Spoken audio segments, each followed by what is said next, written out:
The president took advantage of an off day in the impeachment trial Sunday to get back on the campaign trail. I had never envisioned when I started in the middle of that blizzard in the Mississippi River that I wouldn't be able to be here the last 2 weeks before the caucuses. Amy Klobuchar asked for help from supporters in Waterloo, Iowa. But things happen, and you have duties and you have obligations. So I'm going to ask you to run for me. I want everybody to know this about Elizabeth Warren held a town hall in Davenport, Iowa. whoever our Democratic nominee is. I am 100% on board, and I will fight to get that person elected.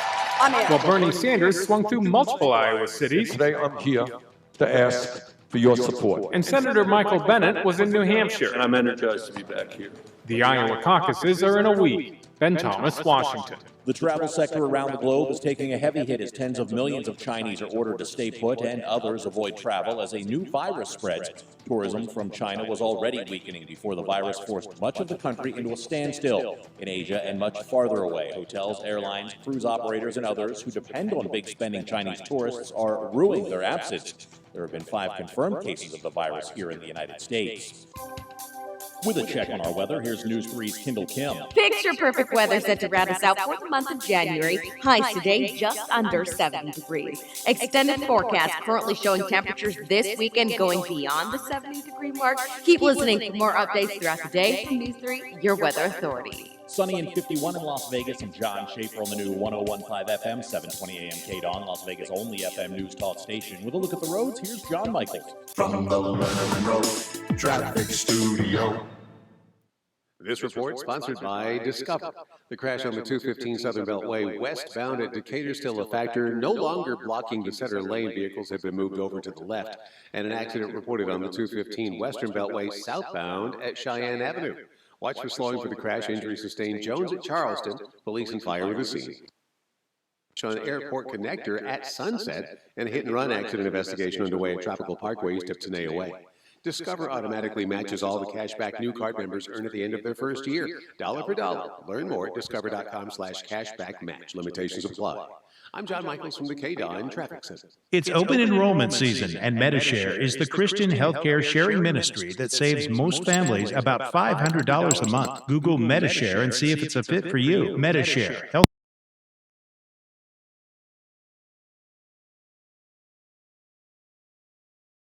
Every weeknight at 11, have the big story of the day. Plus breaking news that matters to you. Jim Snyder and Marie Mortera, News 3 live at 11. Hi, this is Harvey Blankfeld, host of Las Vegas Real Estate Now. We are saying farewell to Tuesdays at 9 a.m. and moving to Saturdays at 11 a.m. Please do tune in every Saturday at 11 a.m. and learn about real estate right here on the new 101.5 FM, 720 AM KDON, the talk of Las Vegas. It's a crime.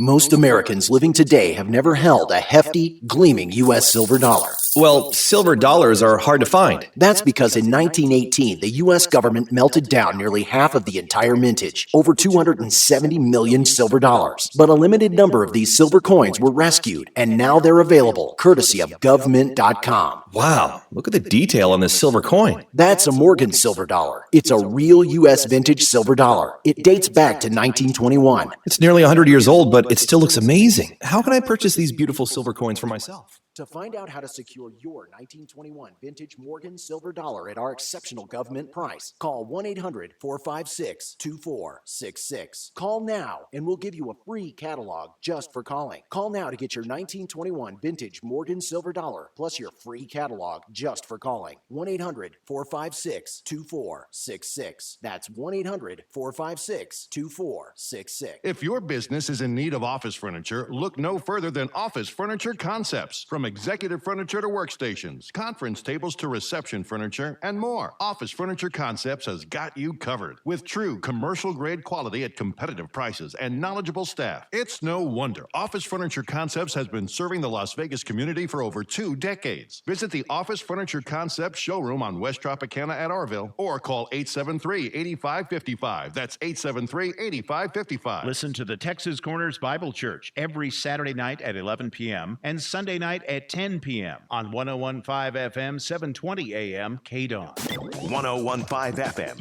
720 AM, KDON, the talk of Las Vegas. The opinions of the hosts on KDWN are their own and do not necessarily reflect the views of this station, its management, or Beasley Media Group. Right now, the day's biggest news stories from a Vegas perspective. This is the Vegas Take with Sharp and Shapiro.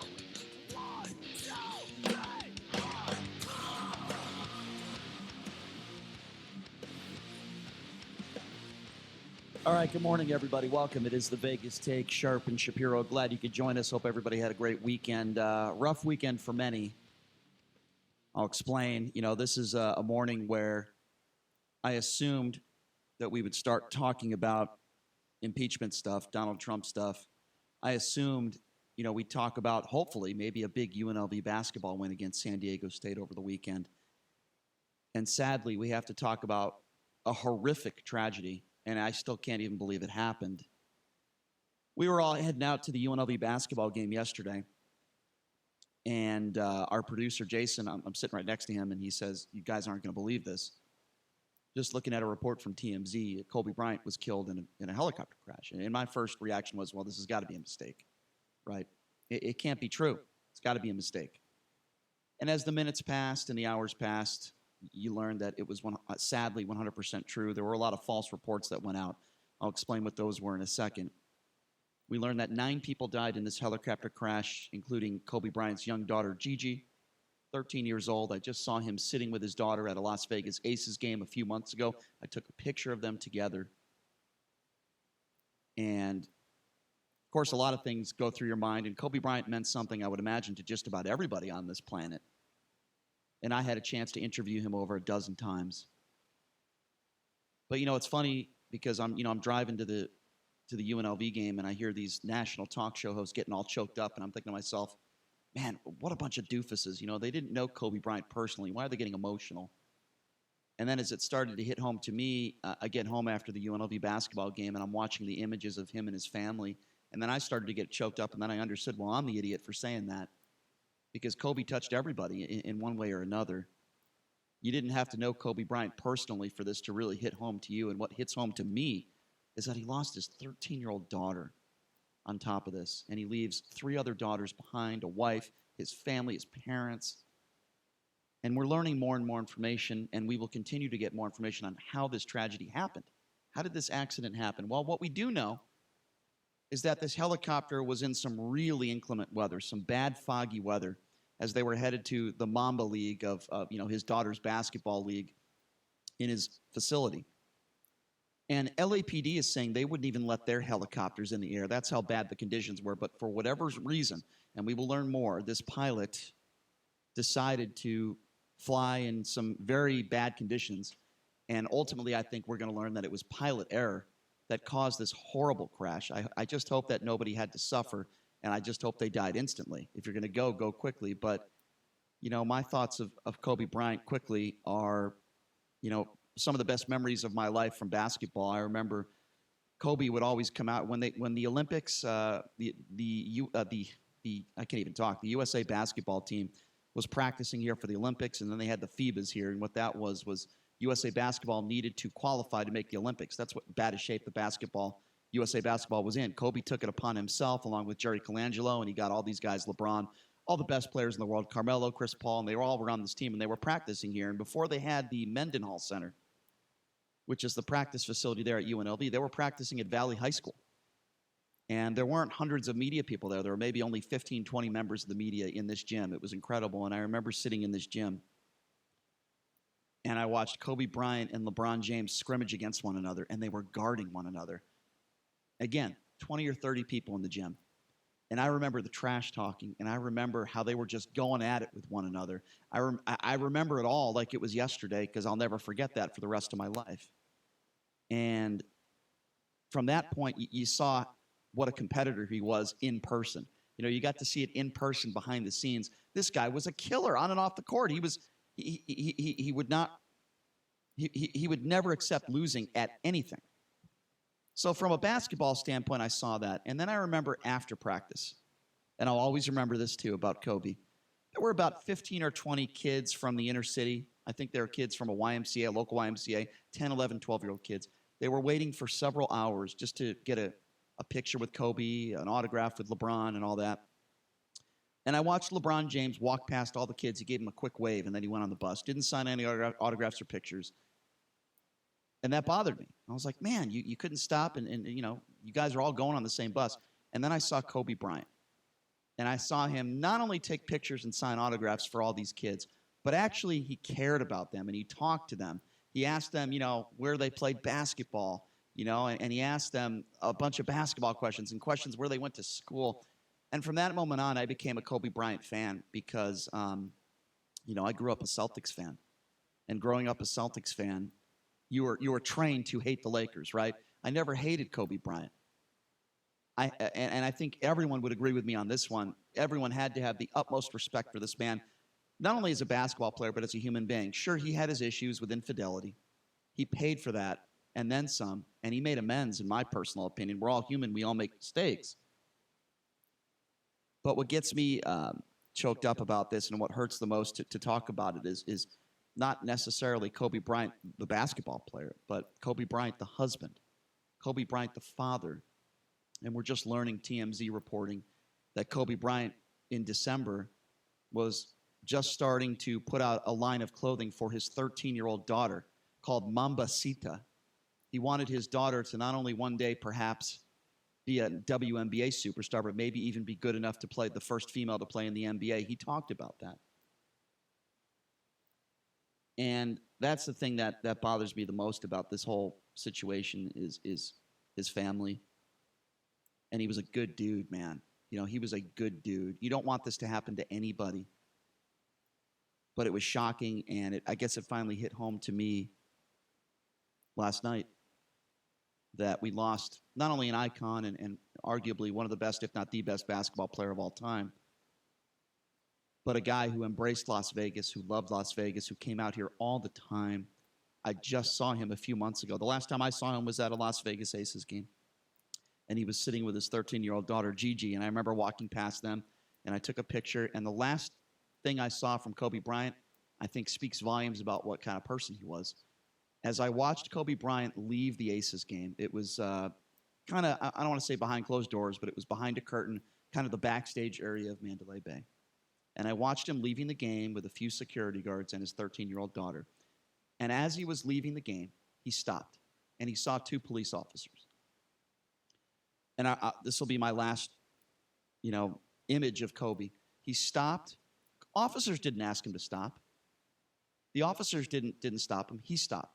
He shook both of these police officers' hands. He said, I just want to thank you guys for what you do. And then he said to them, you guys want to take a picture with me? Because that's the kind of guy that Kobe was. And listen, I'm not trying to knock on other NBA players, but how many NBA players, superstars, would do something like that? That was Kobe Bryant. Because Kobe Bryant, it was more than basketball. For Kobe Bryant, it was the things he did off the court, his appreciation and respect for others. And I really don't know what else to say about him other than that this is just a horrible tragedy, and we're going to have coverage. We're going to hear from Brian Ping, KNX Radio in LA. He's going to give us the latest on what could have caused this horrible tragedy, you know, from happening yesterday. We're going to get to him coming up at the bottom of the hour. Marcus Banks, obviously former Runnin' Rebel and former NBA player, did have a relationship with Kobe Bryant. He's going to talk a little bit about what it was like to play against Kobe Bryant. What was it like to have conversations with Kobe Bryant, get advice from Kobe? So Marcus will join us in hour number 3. Jamison Welsh from Drive Time Sports, the basketball impact. We'll get to the basketball impact later on in the show. Yeah, JD, this is a tough day, and I'm not an extremely emotional person. At least I don't always show it from a standpoint of crying or that sort of thing. And, you know, when Michael Jackson passed away, when Prince passed away, I'm a big music fan, and it was very sad, but I wasn't getting emotional. I was sad, but I wasn't crying, you know. I can't recall a celebrity or sports figure that passed away where I actually broke down. And I'm not embarrassed to say it. Last night when I was watching ABC doing a special report on Kobe, and they were talking about his daughter and his family, and I got choked up. I was emotional last night because I felt so horrible for him and his family. You know, here's a guy who did things the right way, who turned into an unbelievable man, you know, a great father, a great husband. And that's what bothers me most about this, is because his second life was just starting. He was just starting his second life, and he was doing so many great things for so many people. And he was doing a really, really good job, too. I mean, he won an Academy Award. He had the Mamba Sports Academy, obviously. You talked about the Mambacita clothing line. His daughter was 13 years old, and she was actually one hell of an athlete. She had a huge future ahead of her. She was probably going to be a star in the NBA. Kobe Bryant was one of those athletes that, and who said it last night? Doc Rivers said it last night. Yeah, we'll have the audio of that. You know, Michael Jordan, Tiger Woods, Larry Bird, not LeBron James, not Kyrie Irving, no, Kevin Durant. These guys are just complete, like Tom Brady, competitors. If they didn't have $1 in endorsement deals, they would not care. They just wanted to win every single game. That's all they cared about, was winning. Kobe Bryant, he said this a couple of times. He said, you know, I'm talented. I was blessed with natural talent, but I'm a talented overachiever. I work so hard. I work. Nobody works harder. I work as hard as if I had zero talent in the world, but I'm blessed with talent. And the fact that he would, there's a story when he was 18 years old, he would ask questions to different players, like, how many shots do you take? What's your routine like? I mean, every single summer, he would take 500 or 600 shots every single day. The reason that he rode in a helicopter is because his outside schedule, because he was such a successful NBA basketball player. His outside schedule, he couldn't see his kids very often, so he took the helicopter to and from home to the games, so he could go to his kids' plays. He could pick them up from school. He could do various things of that nature, and so he was just trying to put all of this together. And he got caught up in a very, very odd, ridiculous situation, considering the fact that this helicopter, a Sikorsky B-76, these things are actually very, very safe. When you say odd and ridiculous, absolutely, it could be the pilot made a horrible judgment call. It absolutely and could be. It certainly appears that way. But you mentioned LeBron James. Let's talk about that for a second, because this is what's really eerie. 2 days ago, the last night of Kobe Bryant's life, sadly, he went with his daughter to the Lakers basketball game, and LeBron was wearing Kobe shoes. He wrote down Mamba on his shoes, and the reason for which is LeBron surpassed Kobe Bryant, third on the all-time scoring list.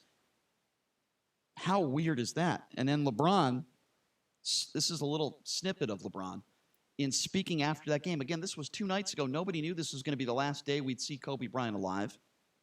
And LeBron is talking like Kobe was gone. I mean, this is just really eerie. This is LeBron James, in his own words, the last night Kobe Bryant was alive after he surpassed him on the point-scoring list. It's surreal.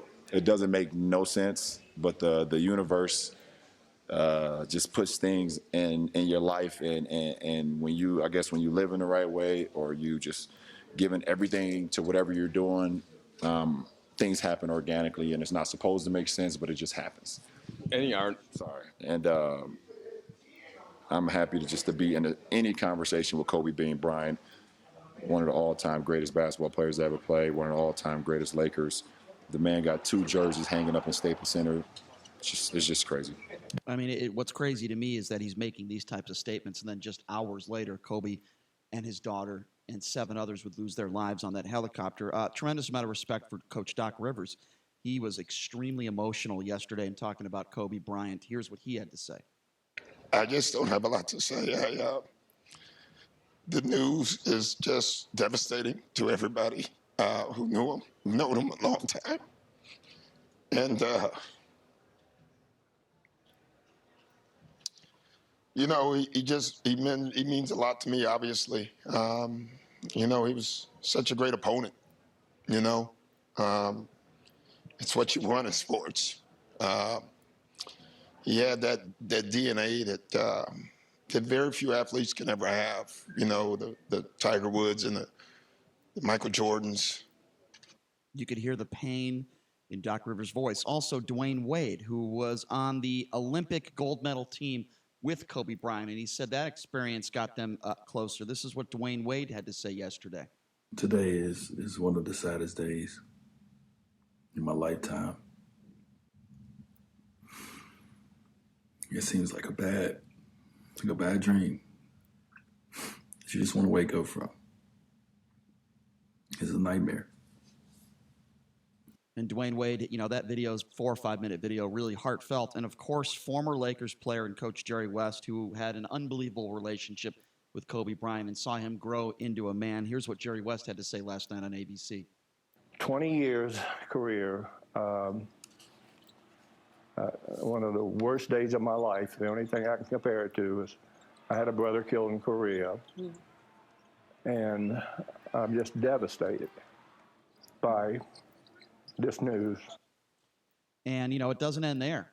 Some more greats, and we'll get to what the NBA did. And, of course, yesterday, the Grammys. But Kareem Abdul-Jabbar, who many people consider, if not maybe the greatest Laker with Kobe Bryant, talking about the loss of Kobe. Here's what Kareem Abdul-Jabbar had to say.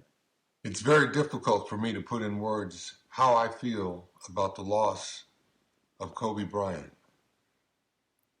As a young boy, I met him when he was 11 or 12 years old.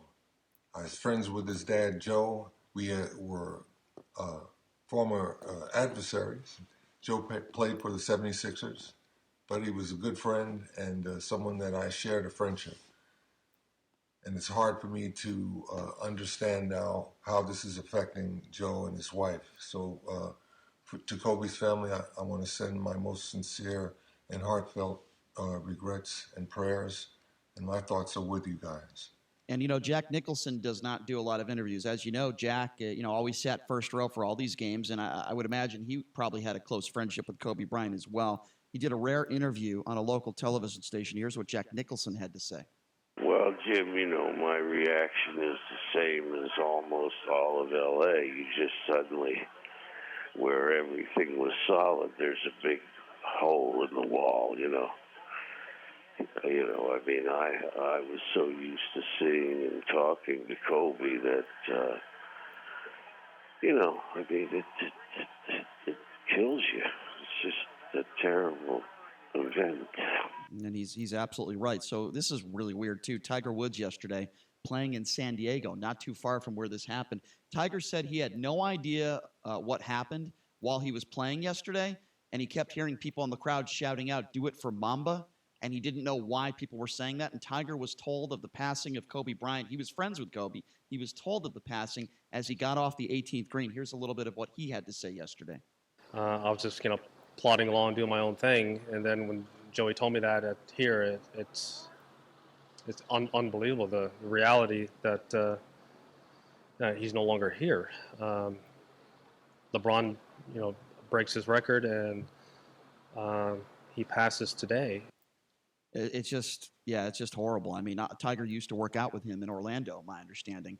The NBA did some great things yesterday, and I know these tributes will continue, but yesterday I thought it was really great that the Raptors and the Spurs, they weren't the only game to do this, by the way. They both let the 24-second shot clock run out. Obviously, Kobe Bryant wearing number 24 for a part of his career. Just have a listen to this.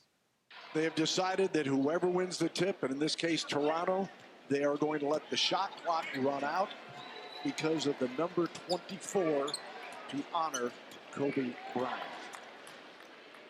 Fitting. Appropriate. Is Fred VanVleet holding on to it, and the crowd recognizing what this means. I'll tell you right now, we'll never see that again in our lifetime, and I hope we never do, but that was pretty chilling. Grammy tribute, Alicia Keys paying tribute to Kobe to open the show at Staples Center last night. She was very emotional, as everyone in the crowd was. It's incredible that it actually happened in that building. Here's Alicia Keys. Here we are, together on music's biggest night, celebrating the artists that do it best. But to be honest with you, we're all feeling crazy sadness right now. Because earlier today, Los Angeles, America, and the whole wide world lost a hero. And we're literally standing here heartbroken in the house that Kobe Bryant built. Yeah, that just brings you chills when you hear that. And of course, let's not forget, 9 people died in this helicopter crash. This man's name is Matt Mouser. He's the husband of a woman who died along with Kobe and his daughter. And he was on the Today Show this morning. I can't even imagine. He lost 3 kids. Or my understanding, I believe he lost his wife. And they have 3 little kids. And they have 3 little kids. This is just chilling audio. Just my heart goes out to him. Listen to this. Trying to lose it again, but I guess I'm doing as good as we can expect. You know, it's just horrible. It's horrible. So, you know, I got 3 small kids and trying to figure out how to navigate life with 3 kids and no mom. You know? It's just awful. And we do know the names of all the 9 people that lost their lives, including the pilot. It is very important to note, yes, we're talking about Kobe Bryant. We're talking about Kobe Bryant's daughter. But 9 people in total lost their lives, and it's just a horrible tragedy. And even crazier, Trae Young, who his 13-year-old daughter Gigi said was her favorite player. Trae Young was the first player to score 45 points and have a double-double with less than 25 shots. The player before him was Kobe Bryant in the same year that Gigi was born. Mm-hmm. And that happened yesterday. I have to say this. I do want to mention this. So it's very interesting how the universe and the world works. I do want to mention this because I think it's important. We went to the UNLV basketball game yesterday. I was a little disappointed. A few of the players after the UNLV San Diego State game were asked about Kobe, and they said thoughts and prayers, but they also said, listen, we had a game today that we had to prepare for. Now, I understand that, but I thought it would have been a little more heartfelt if maybe they went into Kobe a little bit more. I asked TJ Otzelberger his thoughts on Kobe, and he gave me the same answer. You know, thoughts and prayers, thoughts out to his family. Sorry, I just didn't think that was enough. I did not think that was enough. In fact, I thought, and again, this is just my personal opinion, I thought that was the first thing that TJ Otzelberger should have talked about in the press conference yesterday, not about a basketball game, about Kobe Bryant. So I thought that was a little strange and odd. I didn't think it was handled in the best way. I am glad that UNLV did a moment of silence before the game yesterday. That was the right thing to do. But I wasn't exactly thrilled with the way the players and TJ answered questions about Kobe Bryant. I thought it was way too brief, way too quickly direct, thoughts and prayers, and let's move on and let's talk more about the basketball game. I thought that was a little bit inappropriate. With that being said, we need to find out more information. We need to find out why this tragedy happened. Why? Was it pilot error? We're going to get reaction from all the players that played with Kobe Bryant, former President Barack Obama, Shaq talking about his relationship with Kobe, and many others that shared close friendships and relationships like Kareem Abdul-Jabbar and Pau Gasol, Magic Johnson, just to name a few of those that are all speaking. We'll hear from all them coming up, and coming up in our next segment, we'll be speaking with Brian Ping. He is news anchor, reporter there for KNX Radio in Los Angeles. Certainly, we want to get the latest information that we can about this crash. How fast was this chopper going? And more information on how this tragedy could have happened. So Brian Ping will be joining us coming up in the next segment. We will continue to cover this story. Obviously, coming up in hour 2, we're going to get to the latest information in regards to John Bolton revelations. We'll get to that, but Brian Ping coming up next. You're listening to The Vegas Take on 101.5 FM, 720 AM, KDAWN.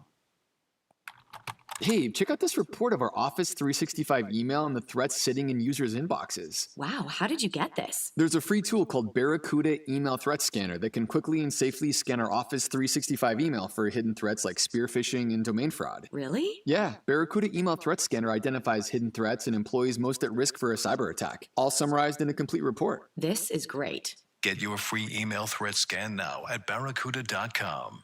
Barracuda. Your journey secured. Attention all authors. Page Publishing is looking for authors. Have you written a book and want to get it published? Page Publishing will get your book into bookstores and for sale online at Amazon, Apple iTunes, and other outlets. They handle all aspects of the publishing process for you. Printing, cover art, publicity, copyright, and editing. Call 800-501-3689 now for your free author submission kit. That's 800-501-3689 for your free author submission kit. Again, 800-501-3689.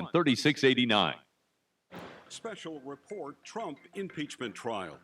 Republican Mitt Romney says it is increasingly likely that more Republicans will support hearing from more witnesses after an explosive report on the manuscript of a new book from former National Security Advisor John Bolton. Democrat Chris Murphy says Bolton's claim The president directed withholding aid to Ukraine in return for investigations of political rivals creates a great need to hear from Bolton. I think this makes it almost completely impossible for Senate Republicans to deny witnesses. We have to hear John Bolton's story, and it's going to affect the case that the president's lawyers make. I just don't think they can say any longer that this wasn't coming from the president. Swing voter Susan Collins of Maine says she's been talking with other GOP senators about the increasing need to hear directly from witnesses. Republican Lindsey Graham wants the White House to hand over Bolton's manuscript. I'm Mike Moss. It's time to check the roads. From the Lerner and Rowe Traffic Studio. This report sponsored by Accountemps. We have police activity in a road closure. Washington Avenue is closed both directions between Decatur and Valley View Boulevard. No estimated time on reopening. Take an alternate to get around the closure like Vegas Drive or the 95. And on the surface streets, a crash Desert Inn at Rainbow, injury sustained. Another injury wreck on Jones Boulevard at Charleston. Police and fire are with the scene. Expect slowing and lane restrictions.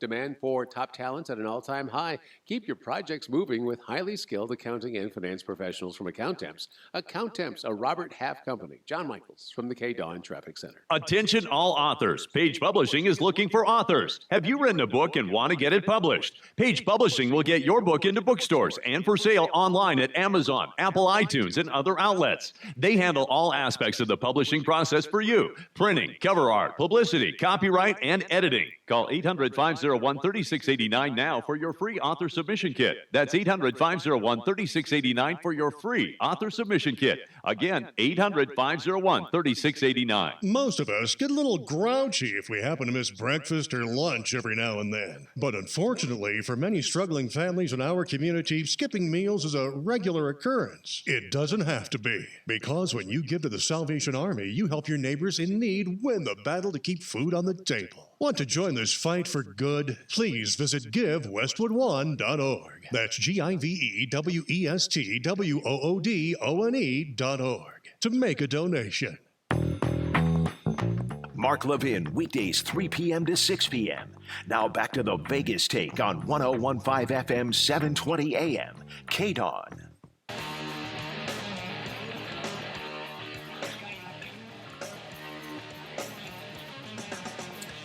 All right, welcome back. It is the Vegas Take.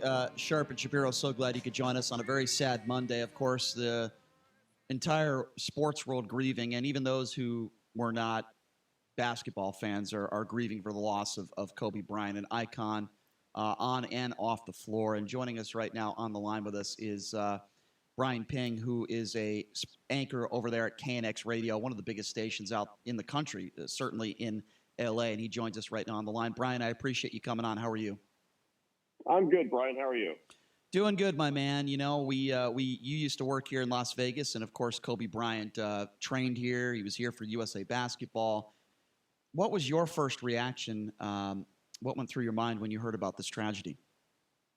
Disbelief. I couldn't believe it. So I was, out for a workout, and my wife actually texted me saying Kobe Bryant died, and I had to read it again. It just did not compute, and that's kind of the reaction that so many people here had. I mean, we had reporters all out in the field. I was in the anchor studio, and every report I heard from them was basically some kind of combination of people just stood around in shock. They just could not process it. They did not want it to be real.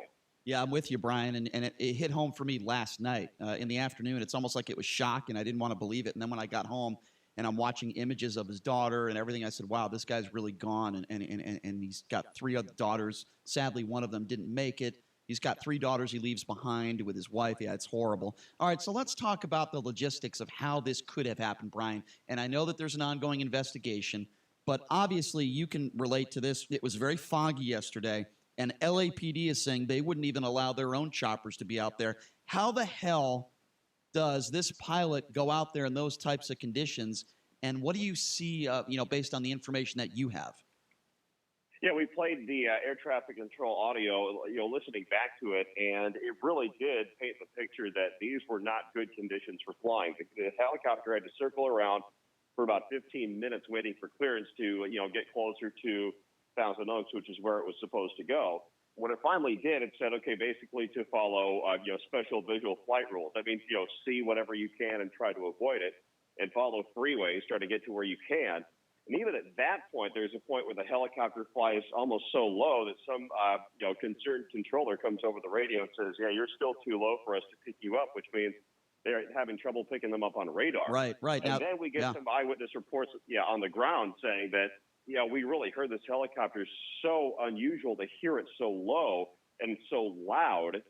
And, just cutting on through, they could hear the impact at that point. Yeah, and I heard some of those witnesses that said the same. So let me ask you this. We are now learning that this helicopter got special clearance to fly at or below 2,500 feet in these dangerous conditions that you just talked about, Brian.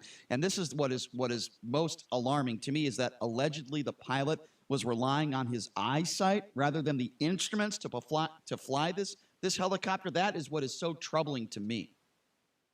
Yeah, that's basically what it is. And I wouldn't consider myself an aviation expert, but at the same time, there is a difference between being instrument rated, which this pilot apparently was, and just having to use your eyesight and rely on that. But sometimes the nature of this coastal fog, it can just really come at you in waves. And at one moment, it looks like it's fairly clear, and then the next you're in this blanket of clouds.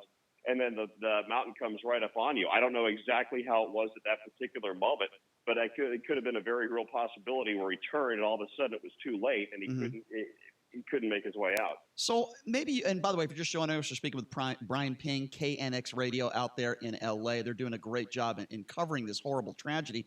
So Brian, have we learned anything from yesterday to today? Any new revelations that you can share with us? I understand that, we're still, it's going to take a lot of time for them to get all the information on what exactly took place. But I know we've learned that this helicopter was going in circles for 15 minutes. And then for whatever reason, this pilot decided to, move on. And do we know, was this Kobe Bryant's personal pilot? I would imagine this was his personal helicopter. We know where he was going. What else can you tell us about maybe any information that we learned since you were on the anchor desk yesterday to today? Yeah, word is that it's trickling out that this pilot was, an experienced helicopter pilot.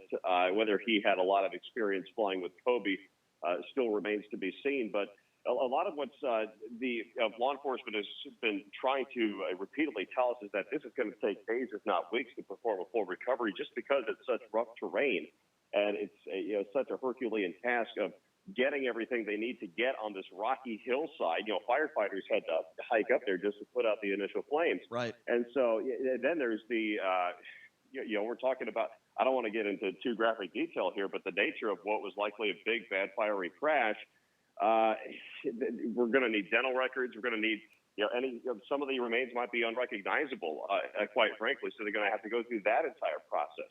So I know a lot of people want that information to come quick, but as far as that part, it's going to take a while. And then what you're mentioning about giving this helicopter clearance to fly and whether they should have or not, I'm sure that'll all be fleshed out in the FAA and NTSB investigation. But people are going to take a really sharp look at this pilot's records for sure. It didn't look like the helicopter itself had any prior maintenance problems, at least at the first glance. Yeah, and it was a Sikorsky 76B, which is considered one of the safer helicopters. And if I'm not mistaken, there's only been 2 crashes since 2016 like this one. So this is very rare that it was going to take place. Is there a black box in this helicopter that we'll hear from as well? There very well might have been. And again, that's all part of the recovery effort, and it could take several days. As far as we know this morning, whether that's been accelerated or not, it's all a matter of being able to get there. A lot of people are, going there to pay their respects, and as well intentioned as they might be, the sheriff's department is saying, please get out of there and let us do our jobs. So, Brian, I know this is speculation. It's my job to speculate, but I'm going to tell you what I think happened here. I think it's pretty obvious, and then you could tell me if you agree or not. What I think is that Kobe Bryant and his daughter and 7 others are on this helicopter. They're in a rush to get to a game. I personally believe that if Kobe was not on this helicopter, I personally believe, and this is my opinion, that the pilot might have made a different decision, and maybe they wouldn't even been in the air in the first place. It sounds to me like the pilot was just trying to get them there as soon as possible, and I think, maybe he just made a horrendous judgment that cost him and all the others on that helicopter their lives. It doesn't sound to me like there was some sort of malfunction on this chopper. It sounds to me that it was pilot error, and that he made a horrendous judgment in trying to get them to this game. That, to me, that's what it sounds like. It was a practice. Yeah, it's not going to bring anybody back, but if anything, I'm sure, and I don't want to speak for Kobe Bryant, but if anything, Kobe would probably say, we don't want this to happen again to somebody else. Let's find out what went wrong. Let's not put blame on this poor pilot who lost his life, and there's another family grieving. But let's make sure this kind of thing doesn't happen again. I'm pretty confident that's the type of thing that Kobe would say. But that's what I think happened here, Brian. Would you agree? Gosh, I don't know. I have no idea what must have gone on in that chatter. You know that Kobe Bryant has been on so many helicopter flights himself, and I'm sure he's been through situations where he's faced the possibility of having to fly through bad weather. Who knows if he would have spoken up and said, let's not chance it. Maybe he had enough faith in the pilot, but gosh, we'll probably never know exactly what kind of conversations went on. You're right. There. You're right. I feel like Kobe would do that. I feel like if he has that type of experience, just knowing who he is, he would not be afraid to say something like that, especially to his own personal pilot. Yeah. So the fact that the craft was going 160 miles an hour when it crashed, what do you attribute that to? It's basically just him trying to maneuver and get under the clouds. From what we heard from some people on the ground there, it almost sounded like, from what they said, that the helicopter was struggling a bit. And we don't know for certain if there was some kind of thing that happened to the helicopter prior to impact. Right. That's a good point. Whether the fact that it flew too low, or maybe there was some kind of obstruction, or, oh gosh, maybe if it hit a drone or anything like that, we don't know. Something didn't sound right before impact is basically the bottom line. And you're absolutely right about that. You bring up a good point, and we need to figure out exactly what happened. I want to ask you one more question, Brian, because this is also bothering me. ABC, and you being a distinguished member of the media, you guys do a good job over there at KNX Radio. An ABC report comes out yesterday in the afternoon that says Kobe Bryant and all 4 of his children were killed. A Fox report comes out yesterday that says Kobe Bryant and 3 others were killed. Then TMZ comes out. They usually get it right, but they reported yesterday that Kobe Bryant, survived by wife and 4 daughters. The media got it wrong, and I think the media needs to be held accountable when they put out those types of unfactual statements. Yeah, it's that race to be first, which is very unfortunate. And there's actually a tweet that was widely circulated by the LA County Undersheriff saying that he wouldn't name the media outlet, which particular one, but he was very upset that somebody raced to get the information out there before the next of kin could be notified.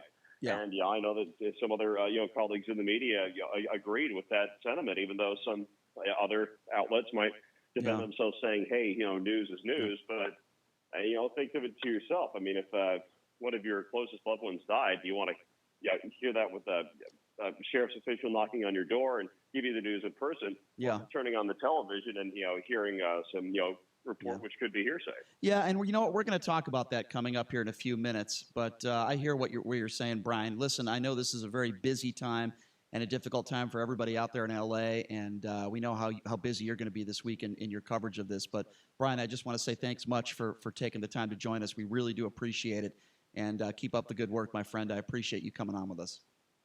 Yeah, thank you, Brian, and to all the Laker fans in Las Vegas, and I know there are a lot. My condolences are with you, and I know how much Kobe Bryant meant to not just Laker fans, but the whole basketball world. He certainly meant a lot to me, Brian, and you're absolutely right on that. I appreciate that, man. Thanks for your time. Thank you, Brian. All right, there you go. Thanks a lot, Brian. Brian Ping does a fantastic job for KNX Radio. Love having him on. I want to talk about that for a second, JD, and get your thoughts on it too, and open up the phone lines on this. What do you guys think of people going after TMZ this morning? And the reason why they're going after TMZ, hold on, let me just explain why. The reason why they're going after TMZ is because TMZ broke this story. And we will have Mike Babcock, who broke the story. He's going to come on our show this week.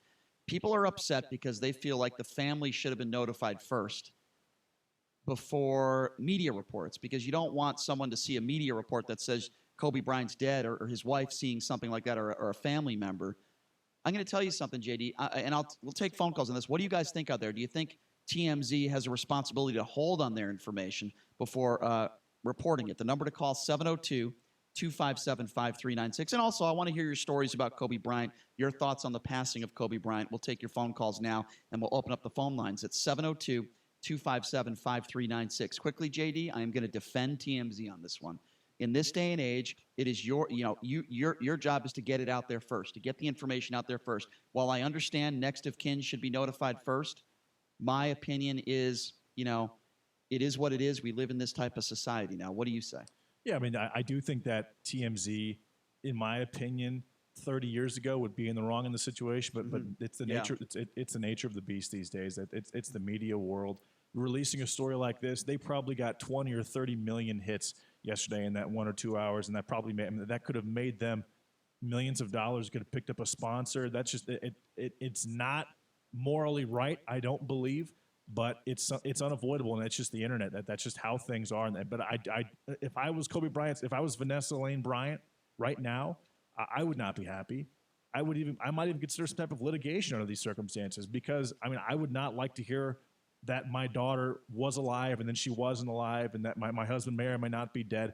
I would like to be 100% factual, especially if he was high profile like a Kobe Bryant, and I'd like to have it from the sheriff's department. But again, that's just not the world that we live in right now. Well, she's not going to do that because I understand, but if I was her, that would cross my mind, because it would have to be really, really difficult to look on my phone and see that my husband was dead. Well, it's horrible. Or my daughter, or one of my daughters may be dead, or all 4 of my daughters aren't dead, and I'm texting my husband, and I'm texting my daughters. Well, that's terrible. But I'm not necessarily talking. I'm just saying, but under those circumstances, and I don't really know what's going on, that would be traumatizing for life.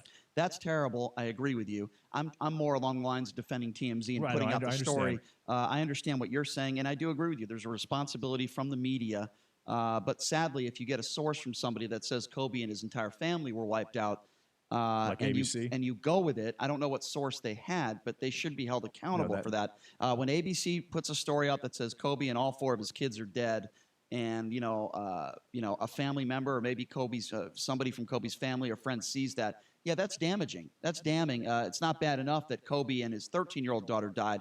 You got to read that his other 3 kids are dead too. Shame on ABC, shame on Fox, and we're taking your phone calls on that. What do you think about that? Do you think there is a responsibility for the media to get it right? When you hear the term fake news, well, I guess you could, in regards to Donald Trump, this is fake news.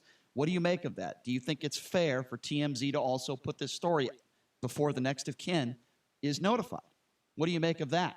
702-257-5396 is the number to call. Again, that number, if you want to be a part of the program, 257-5396. When Donald Trump does say fake news, I agree with him here. This is fake news, and the ABC, Fox, TMZ, they have a responsibility to get the story right, and they fail. Again, that number to call, 257-5396. Let's lead off with Carl. Carl, what do you make of all this? What's up, Carl? Yeah, hi, Brian, JD. Listen, of course, a horrible thing, but I won't use any names. But there was one of these right-wing hate radio talk show hosts. Here's how he announced the story about Kobe Bryant being killed. Of course, we will mention that in his career earlier, he was accused of sexual assault. Who did that, Carl? Carl, who said that? Go ahead, say it. No, say it. I want to know who said that.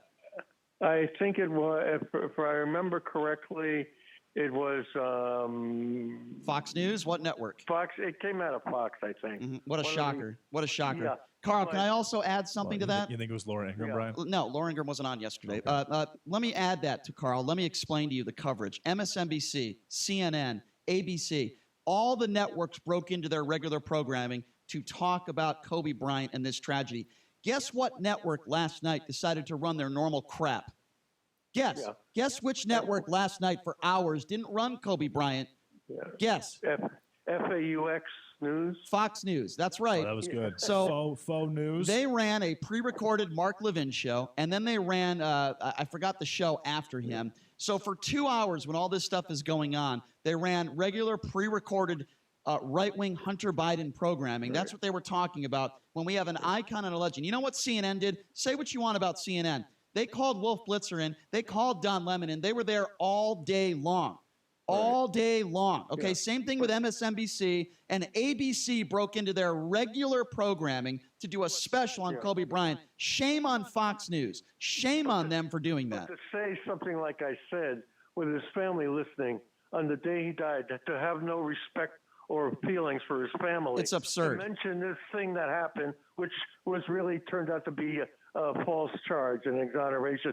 It shouldn't even be mentioned. It's a joke. It's a sad joke. Unbelievable. It's a sad joke. You know, these are the same people that will never even mention anything negative about Donald Trump. God forbid, you know, something bad happened to Donald Trump. You think they would do the same thing and talk about Donald Trump's alleged sexual assault? No. But when it comes to Kobe Bryant, who I can guarantee you has done a lot more things for people in this country than Donald Trump has. I don't think you can say that at this point. Yeah, I can. I can say that. I don't yeah, think you can say that at this point. Yeah, Brian. I can. What has Donald Trump done for 12-year-old girls? Please explain. What has Donald Trump done for little girls? Tell me. I want to know. Maybe I'm wrong, JD. What has Trump done for kids? Tell me. I'm just saying, I'm not sure I'm that just you can say asking that you. Kobe Bryant has done more for the country than the President of the United States More has. good things. Absolutely. 150%. I stand by that comment. I can talk about what he did with the WNBA. And hold on. I'm going to answer your question. I don't just say things for the sake of saying it. I didn't ask you a question. I made a statement. I know, but I'm saying, I'm giving you my reasons for saying that. All the charity work that Kobe Bryant has done over the course of his career throughout the world, all the women that are now involved in sports, particularly basketball, because Kobe Bryant decided to get them involved. All the charity work he's done and all the lives that he's touched and all the young men that modeled themselves after Kobe Bryant, many of whom got college scholarships and are playing college basketball, getting an education, many of whom who are professional basketball players now that say the reason why they are where they're at are because of Kobe Bryant, the coaches, everybody. How about people in show business that he hired? I mean, the things that Kobe Bryant has done, I mean, to me, you can't compare the two. And by the way, let me just mention, Washington Post has, our producer tells me, has suspended a reporter after she tweeted about the sexual assault case. Good.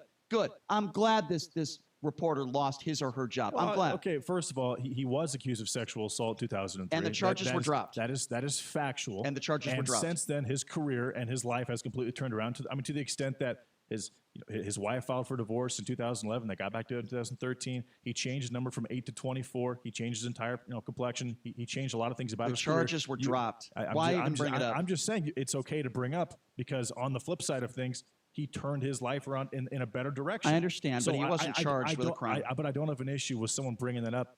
Inappropriate. It is. Why is that inappropriate if it's factual? Within hours of Kobe Bryant losing his life, you think it's appropriate to talk about charges that were filed against him over a decade ago? Obviously not as the headliner, but at some point in that monologue or in that particular conversation. All right. Well, we just disagree. I think it's tasteless. I don't have a huge issue with bringing it up. Well, we disagree. I think it's completely tasteless. What do you think out there? 702-257-5396. Let's go to Nikki. Nikki, you're next up. What's on your mind? What's up, Nikki? I have a question. If Donald Trump died, would they do the same thing? And what about his sexual? I wouldn't do it. I wouldn't do it. I can only speak for myself. I wouldn't do it. God forbid if we lost the president of the United States.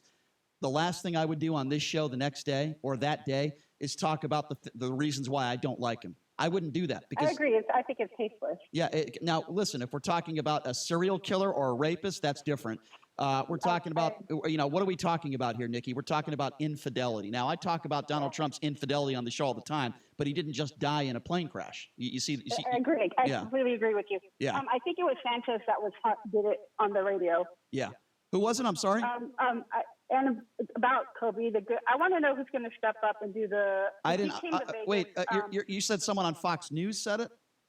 I was listening to your radio station at night because I tried to listen to the BS that the right wing say. So you're saying somebody on our station that said it.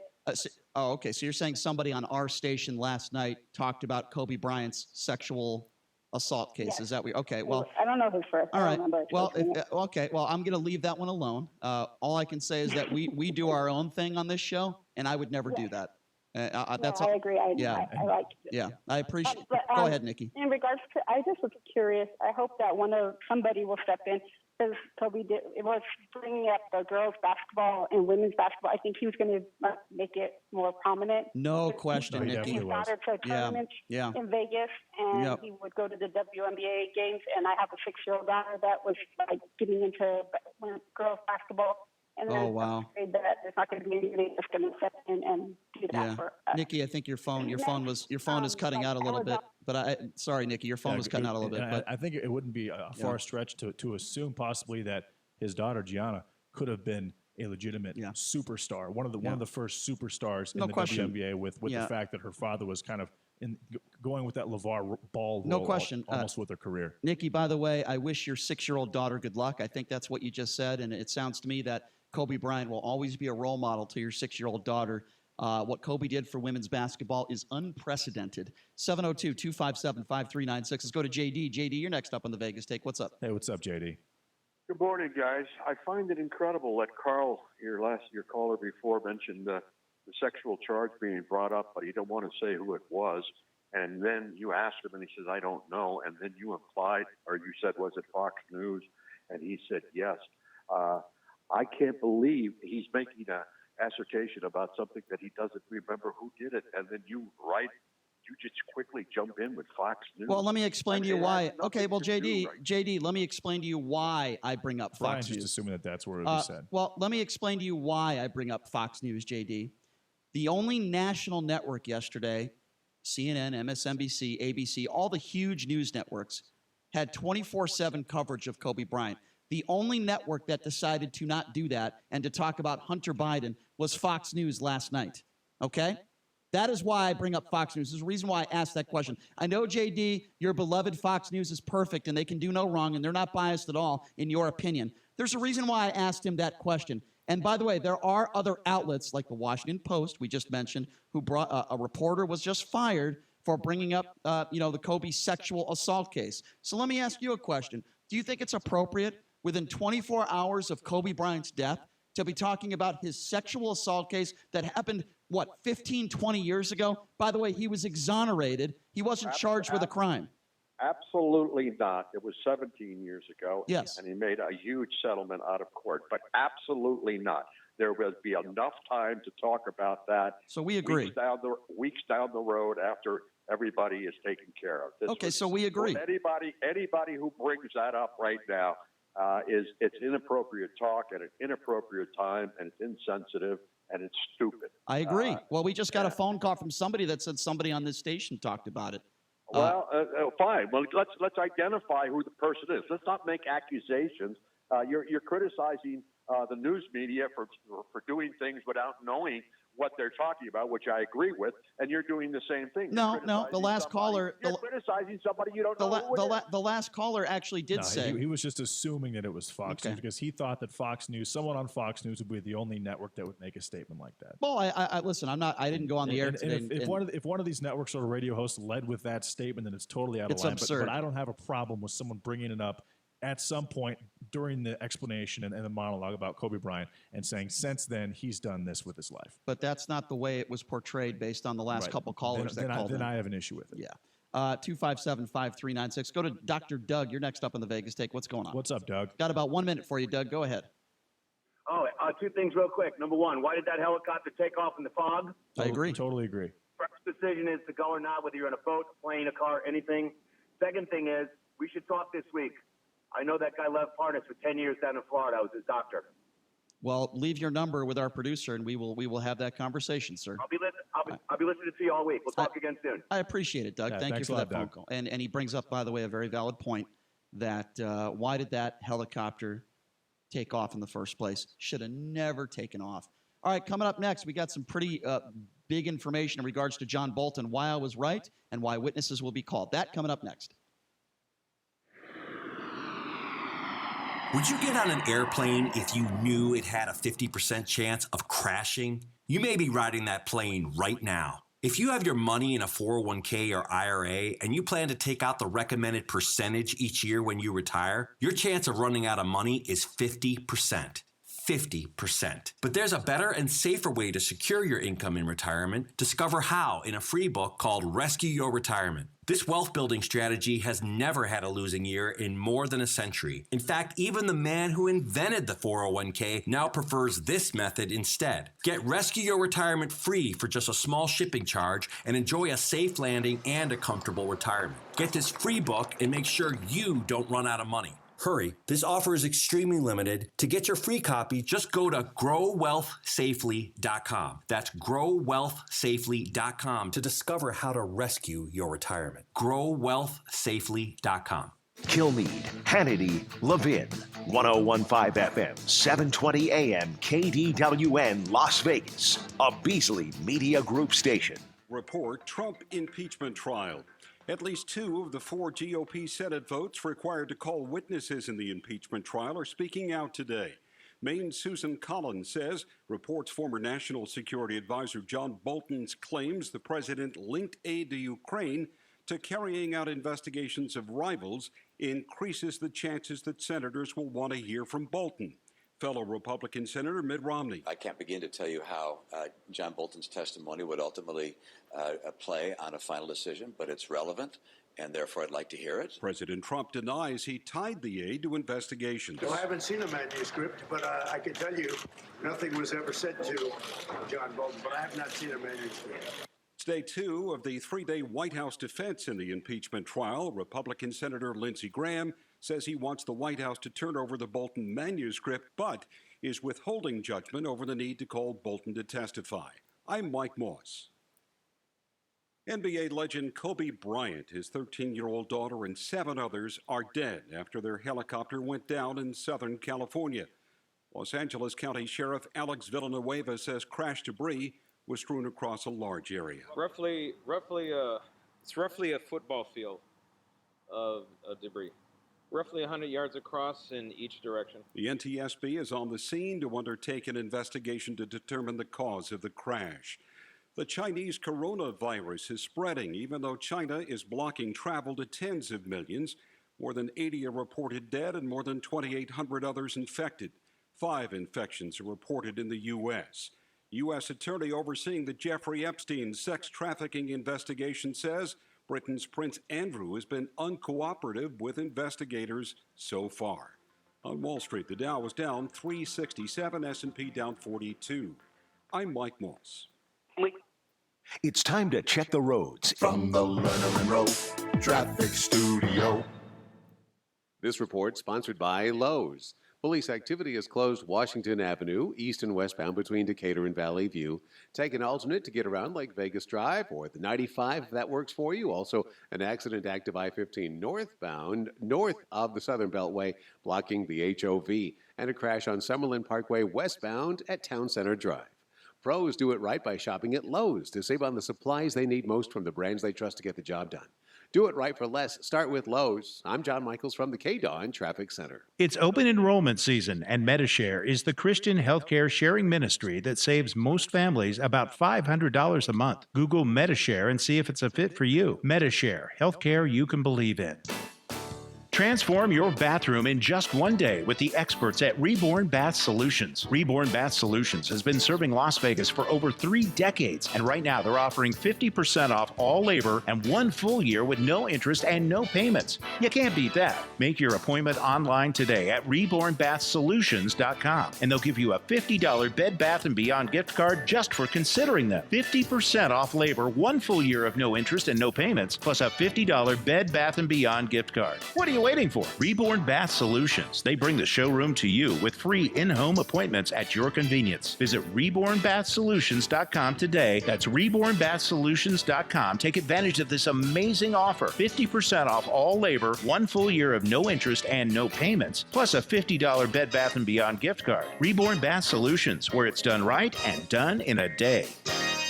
From 1878 to 1921, it was America's money. Morgan silver dollars. Everyone carried them, from the famous to the infamous. Teddy Roosevelt, Jesse James. Now, only a fraction survive, and what coins collectors do find, they hoard. But thanks to government.com, you can now own one of these historic U.S. silver dollar masterpieces in collector-worthy condition at a sensational price. A limited number of 1921 Morgan silver dollars have been released to the public. The actual, real, solid U.S. silver dollars. And one can be yours by calling government now at 1-800-222-3967. To secure your last year of issue 1921 Morgan silver dollar at an exceptional government price, call 1-800-222-3967. Call now and we'll give you a free coin catalog just for calling. Call now to secure your silver coins. Plus, get your free catalog just for calling. 1-800-222-3967. That's 1-800-222-3967.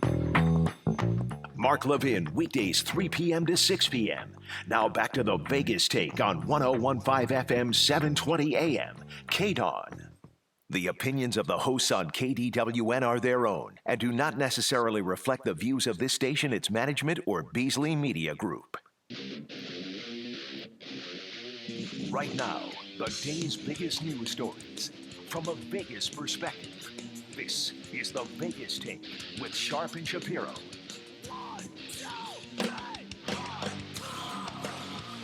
All right, welcome back. It is the Vegas Take, Sharp and Shapiro. Obviously, we will get back to this tragic, horrific situation involving Kobe Bryant losing his life and his 13-year-old daughter and 7 others in this helicopter crash. Former NBA player and UNLV Rebel Marcus Banks will be joining us in hour number 3. Jamison Walsh from Drive Time Sports to talk about the basketball impact. But let's get to, certainly, if not of this Kobe Bryant horrific story, this would be the top story going right now, and it is the Trump impeachment trial. And we are learning new information in regards to John Bolton and his upcoming book. He is claiming that Donald Trump told him to withhold aid for investigations into Democrats. Joining us on the line with us right now, this is a guy who knows a thing or two about impeachments. He is a former Clinton House impeachment manager and former congressman from Florida. Bill McCollum joining us right now on the line. Mr. McCollum, thank you so much for being here. How are you? I'm fine. I'm glad to be on the show this morning. I'm sorry about Kobe Bryant, as everybody else is, but I'm happy to join you on this topic. I appreciate that. Yeah, tough day for everybody, no question about it. Mr. McCollum, let me start out by asking you this. The new information that just came out in the last 24 hours in regards to John Bolton, his new book coming out, claiming in the book that there was a quid pro quo, claiming in the book that he has the information directly from the president that aid was withheld to try to get investigations into Democrats. Is there any argument that he shouldn't be a witness? I mean, what are your thoughts on this? Well, there is an argument. I personally would like to see witnesses called. I've said that for some time. It'd be my personal preference. But let's go back a step back just a minute and look at the fact that the New York Times reported this from anonymous sources in the past. Often those anonymous sources have not proven to be accurate in some of the same type of articles pertaining to the president and this impeachment process and efforts earlier to do so. But having said that, let's assume that it's accurate. I think that it will give the impetus, which is the design here, and certainly what Mr. Schiff and other Democrats are using to have a couple of witnesses called to get the key Republicans sufficient numbers to vote for witnesses. It takes 4 of them. We've already heard today from Senator Romney and also from Senator Collins of Maine. I suspect that there are others. I don't know where Senator Murkowski will be, or Senator Lamar Alexander, or some of the others that are considered moderates in this process. But it has been my assumption all along that it would be a close vote, and I thought probably that there would be enough Republican votes to have witnesses, just a matter of who and what the structure will be. Mm-hmm. And look, going back to the Clinton, impeachment trial and everything else that took place there, you guys got down to the truth.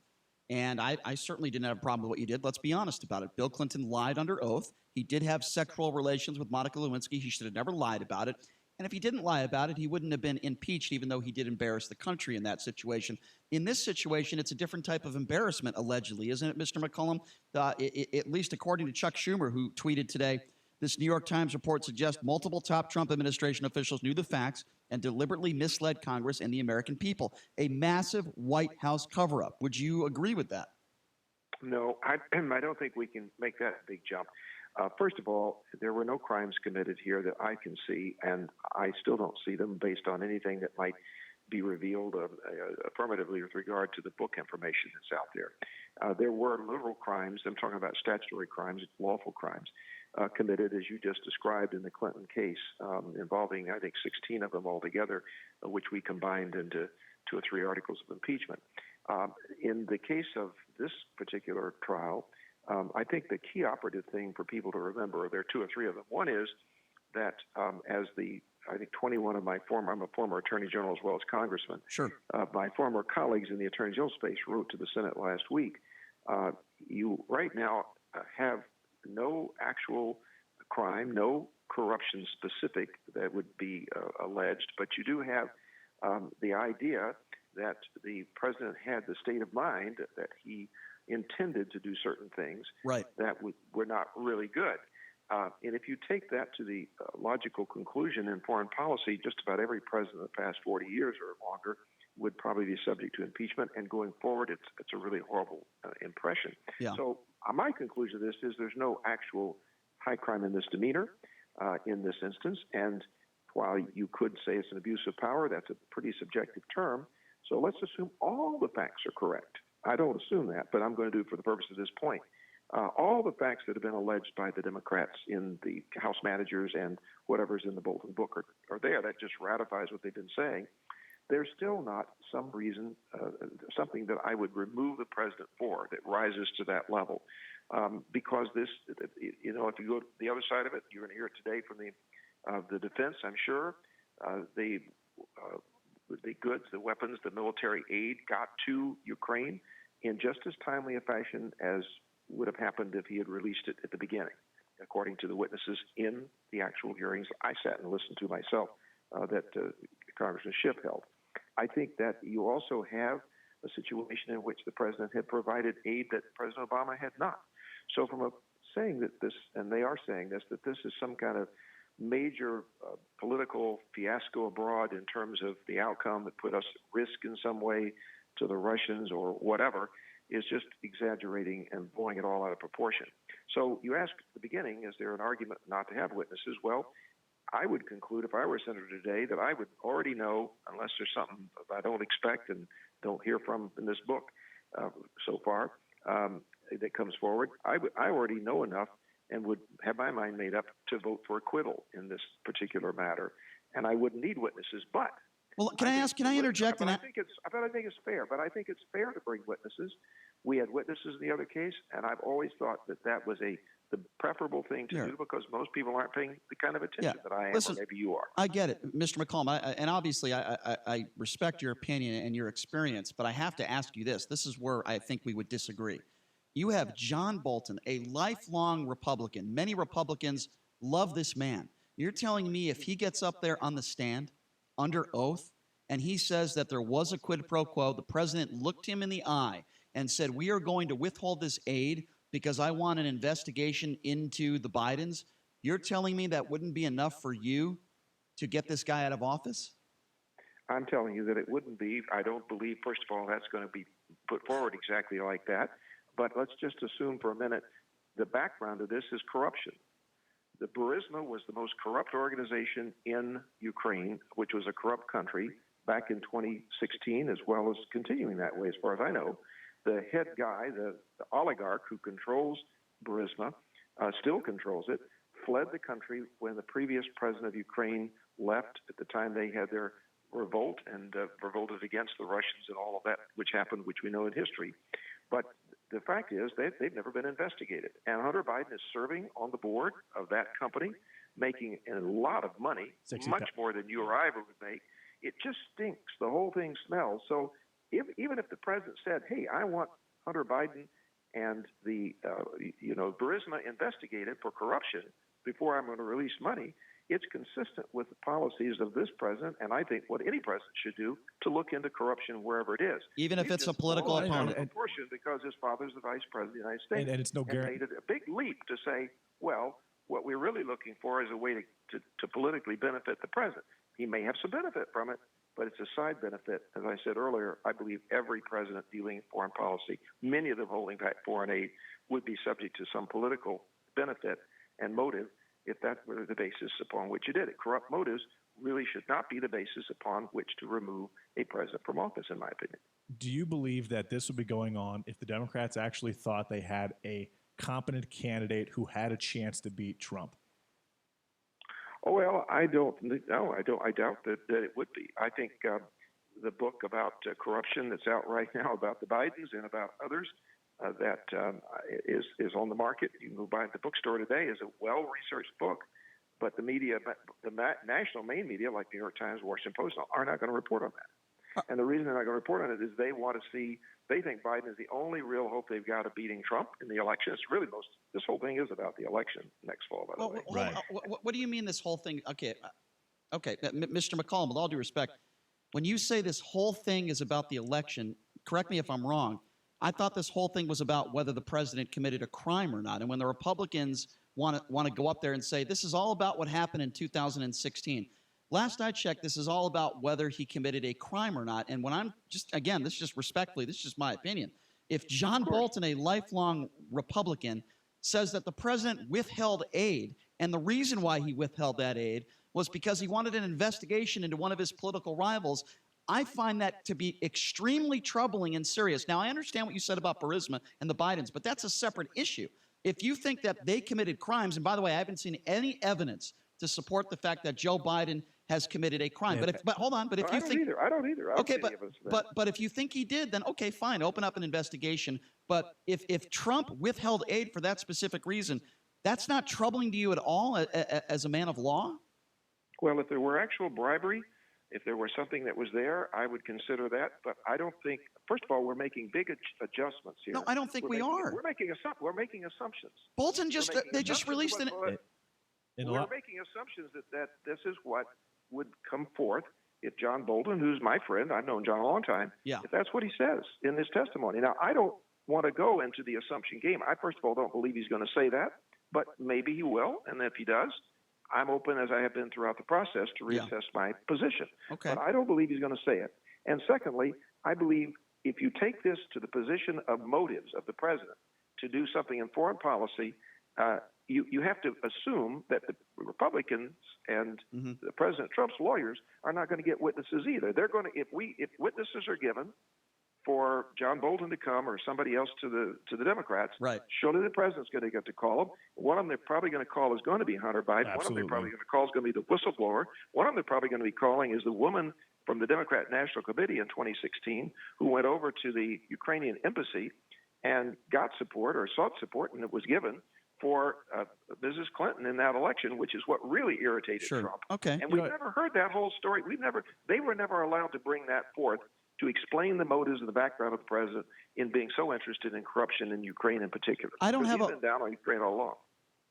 And Brian, one thing you're not thinking about here is the fact that, okay, let's say that John Bolton comes out and all the Republicans decide that he needs to be, it's time for him to testify. Well, then Hunter Biden will come up to the stand 100%. I think that Bill's totally right in making that statement. And you're telling me that when he goes up on the stand, that his testimony is not going to basically indicate that it was reasonable and it was warranted for Donald Trump to be looking into Burisma and the Bidens and Joe Biden? All right. Well, we'll ask Bill this question, Mr. McCollum. What bringing Hunter Biden up on the stand, in my personal opinion, it would be trying to smear the Bidens. So explain to me this then. What can Hunter Biden bring to the table that would help decide whether Donald Trump committed a crime or not? What can Hunter Biden bring to the table to help Donald Trump's defense? That's what I'm confused about. Maybe you could help me with that. Well, I think he would have to explain why he, who knew nothing about that industry at all, why he was in the position with a very corrupt organization of taking all this money to be a board member for a number of years, and the circumstances in which he achieved that goal. Well, we all know that. I think it would all come out. Well, we don't all. The public doesn't all know his that. father's don't know Joe Biden. Just how right, and just how corrupt. But how corrupt is Burisma? I mean, it's one thing for somebody to ride on his father's coattails to certain things, but to ride on his father's coattails, to be associated in that fashion and get paid that kind of exorbitant amount of money by one of the most corrupt organizations in the world, it seems to me that the president would be negligent not to seek, before giving the aid to Ukraine, an investigation of Burisma and that connection. Biden happens to be the one person who could come forward and talk about it. There may be others that could come forth and talk about it. But I think that's what he was referring to when he said he wanted to do it for us, meaning the United States, asking the President Zelensky to investigate Burisma and the Bidens. And if you recall, there was never any connection in anything I've seen with what the president said to the idea that it was just to investigate Vice President Biden. That is a code word, perhaps, the Bidens for all of this. But I could be wrong, but that's the way I viewed it all throughout this. But beyond that, even if it were all true, I'll go back to my statement before.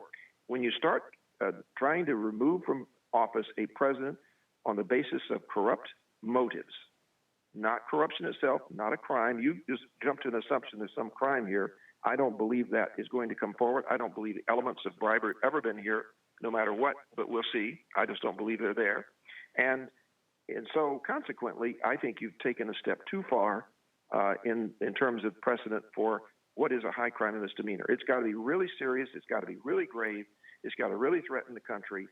And I just don't think that is what we've got here. And, I don't. And part of the conversation with Zelensky, and this has not been discussed by definitely not any left-wing media outlets or really any politicians, is that Trump told Zelensky in that conversation that Germany had not been providing you aid. And Trump has been, since day one, very, very much about the United States not giving aid to the rest of the world when the rest of the world is not giving back. And I think that sticks with his narrative since he's been the president of the United States. Why is that not being discussed? Well, it should be discussed. And again, it goes back to his motives.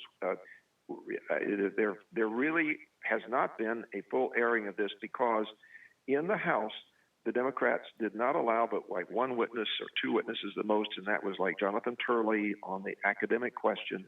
But none of the witnesses they really wanted to call to show the president's motives and to show this whole history of 2016 and why he was so concerned about corruption in Ukraine have never been brought forward. So it's one reason I like to see witnesses. Mm-hmm. Let me ask you this. So are we led to believe, I would imagine this is your opinion, but I don't want to put words in your mouth, that the entire 100% reason why Donald Trump bought up the Bidens and that phone call with Zelensky was all of a sudden because he cares so much about corruption and had nothing to do with Joe Biden was most likely going to be his main political rival in 2020. Is that what we're supposed to be led to believe, that all of a sudden Donald Trump all of a sudden cares about corruption in the Ukraine? No, I believe it's both things, though. I think it's a bit of both. I think he definitely cares about his political opponent.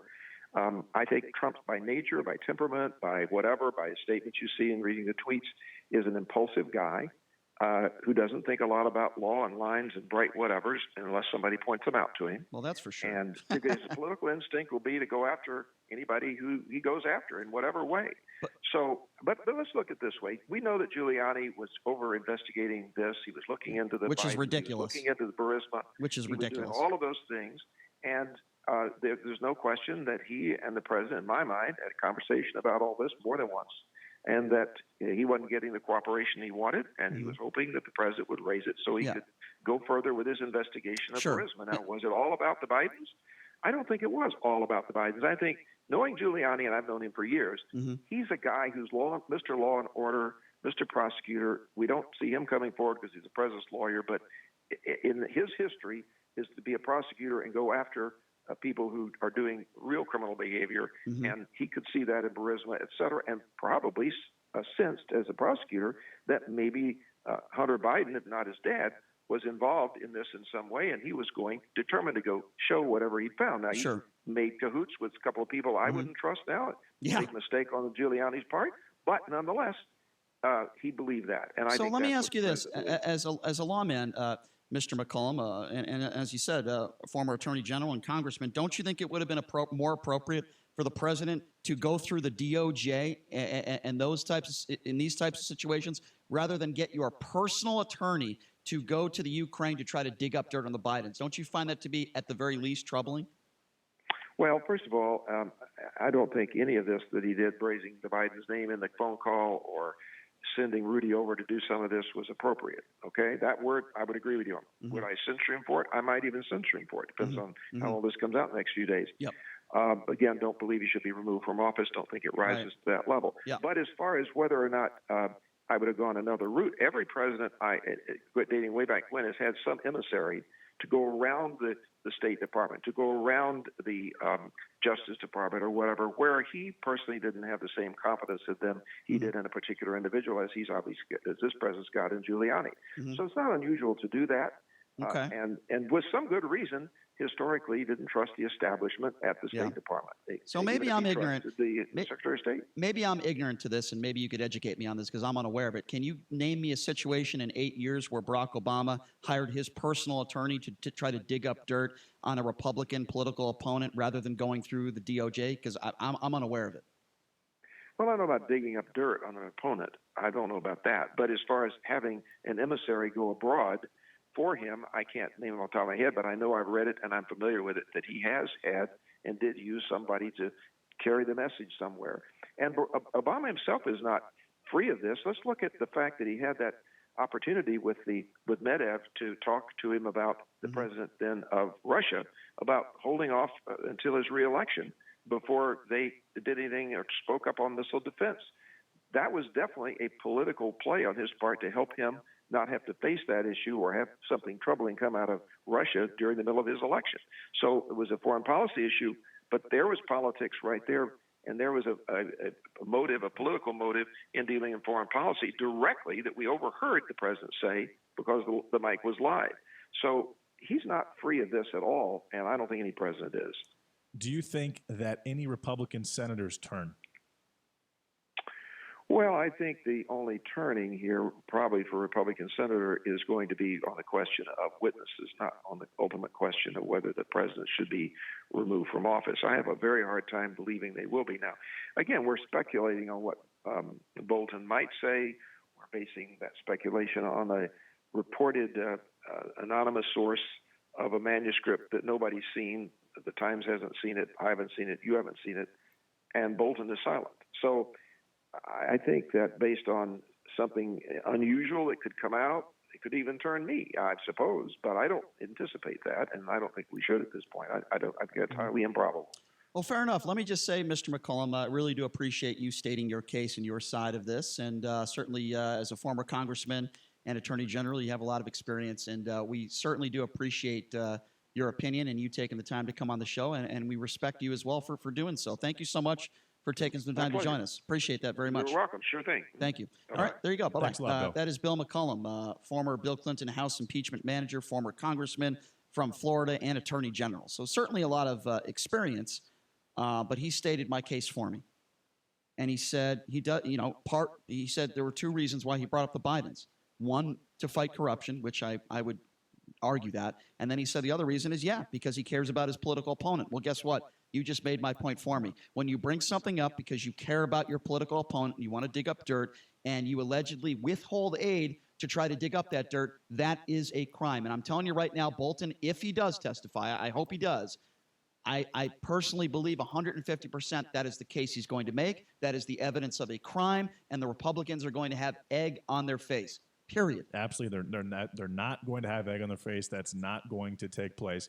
And if what's not going to take place? But if Bolton testifies and he says, and Bill is very right, this is all 100% hearsay at this point. No one's seen anything. This is a potential. So you think this is a lie about his book? I'm not saying it's a lie. I'm saying no one has seen it yet. Have you seen it yet? Have no. I? Has the New York Times? But no one has seen it. It's a hypothetical. I'm saying if he testifies and he testifies that there was a quid pro quo, that's a crime. And if he testifies, and then Donald Trump will bring, and his attorneys will bring up Hunter Biden. I don't care. And Hunter Biden will get destroyed because he can't plead the Nothing to do with whether he committed a crime or not. Of course it is. No, it doesn't. He can't plead the fifth. There has not been a thorough investigation of this at any point. And there was an investigation. Brian, all it will do is it will justify why Donald Trump was okay with wanting to look into Joe Biden and Hunter Biden, Burisma, and the Ukraine. Okay, well, we got to take a break. That's what will happen if he goes up on the stand. And by default, whether he wants to or not, it will absolutely smear Joe Biden. All right, so we got to take a break. I think what we're forgetting here is whether there's no evidence to support the fact that the Bidens committed a crime. And even if there was, it still wouldn't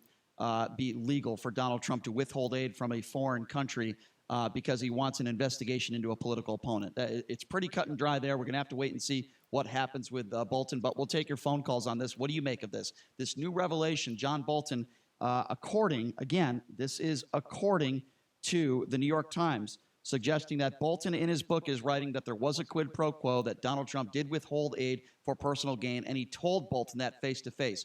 What do you make of that? Do you think this is a game changer? I certainly do. We'll take your phone calls, 702-257-5396.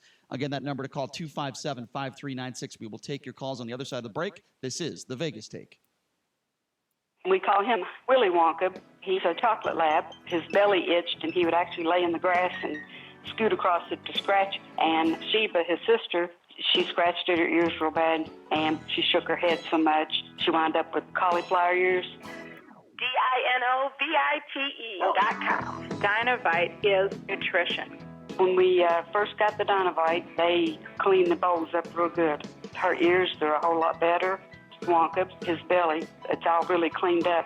He flops over and lays on his back and just kicks his legs, and I call it his happy dance. They look good and even smell good in between baths. You should give your dogs Dinovite before something happens. And that's kind of like preventative maintenance. Dynavite for life. It makes them healthier and happier. You won't believe how happy your dog will be. And your dogs will love it just like mine do. DINOVITE.com. Trial. Jay Sekulow is the president's lead defense attorney. It is our position as the president's counsel that the president was at all time acting under his constitutional authority, under his legal authority, in our national interest, and pursuant to his oath of office. The New York Times reports former National Security Advisor John Bolton's book manuscript claims President Trump directed withholding Ukrainian aid until he got investigations of political rivals. Republican Lindsey Graham wants the manuscript released by the White House, but he's undecided about calling Bolton as a witness. If there's a need to add to the record, my view is that we're going to completely add to the record, not selectively. And I'll let you know Thursday if I think there's a need. Republican Senators Mitt Romney and Susan Collins both say they think that the Bolton claim makes them more likely at this stage to favor calling witnesses for the trial. I'm Mike Moss. It's time to check the roads. From the Lerner and Rowe Traffic Studio. This report sponsored by Lowe's. Washington Avenue still closed east and westbound between Decatur and Valley View due to police activity. Take an alternate to get around. Also a crash reported on Summerlin Parkway westbound at Town Center. That's going to be at the off-ramp. A crash at Decatur at University. No injuries are reported. And a traffic hazard reported at Durango at Flamingo Road. Pros do it right by shopping at Lowe's to save on the supplies they need most from the brands they trust to get the job done. Do it right for less. Start with Lowe's. I'm John Michaels from the KDON Traffic Center. It's your friend Sean Hannity, and with the election on the horizon, well, you've got a lot of important choices ahead of you. But let's not talk politics for just a second and focus on your home. If you're about to sell your home before you throw your money away, listen very carefully. Contact the agent I personally trust, Rick and Terry Brinkus of Keller Williams Realty, the marketplace. And Rick and Terry have averaged over 250 sales per year. Now get this, for 25 straight years. Now they understand the headache and the stress that comes with selling a home, and they know how to eliminate the drama. In fact, they can help set a price and a deadline you agree to. Now if that deadline passes, they will buy your home. Real estate mogul and Shark Tank star Barbara Corcoran only recommends Rick and Terry Brinkus in Las Vegas. And if I needed to sell a home in Southern Nevada, well, no question, I'd call the Brinkus team. Call the Brinkus team today at 702-456-5959 online at thebrinkusteam.com. License number BS 16186. Excuse me, Captain. This is your wake-up call from the new TracPhone Wireless. What's that now? What if you had to fly this plane while sitting back in the cabin? I wouldn't have any control. Well, that's what it's like going with some wireless companies, but TracPhone Wireless gives you control. Get unlimited talk and text on America's best 4G LTE network starting at $20 a month, no contract. Plus, unlimited carryover data with active service. That's cool, but how'd you get in my cockpit? This is your wake-up call, people. The new TracPhone Wireless. Now you're in control. Available at major retailers. See terms and conditions at TracPhone.com. Mark Levin, weekdays 3 p.m. to 6 p.m. Now back to the Vegas Take on 101.5 FM, 720 AM. KDON.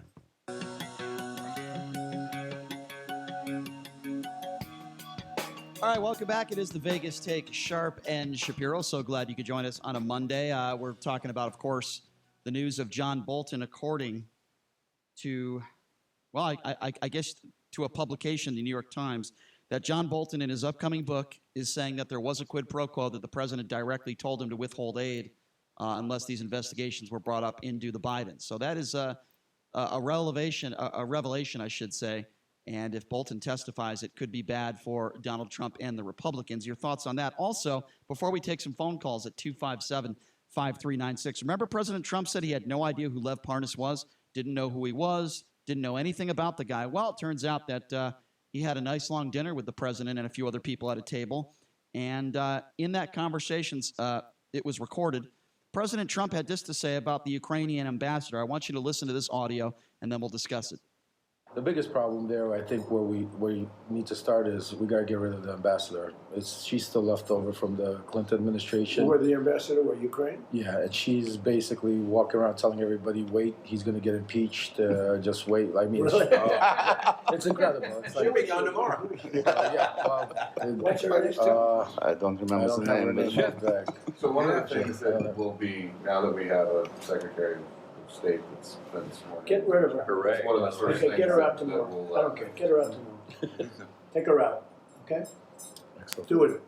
Take her out tomorrow. Get rid of her. Do it. But hey, according to the president, he has absolutely no idea who Lev Parnas is. So that makes complete sense. Let's just trust the president at his word. Your thoughts on that? Your thoughts on John Bolton allegedly in his upcoming book saying that there was a quid pro quo, that the president told him to withhold aid until Ukraine investigated the Bidens. Your thoughts on that and your thoughts on that audio we just played. 702-257-5396 is the number to call. Let's start off with Kevin. Kevin, thanks for waiting patiently on hold. What are your thoughts on this?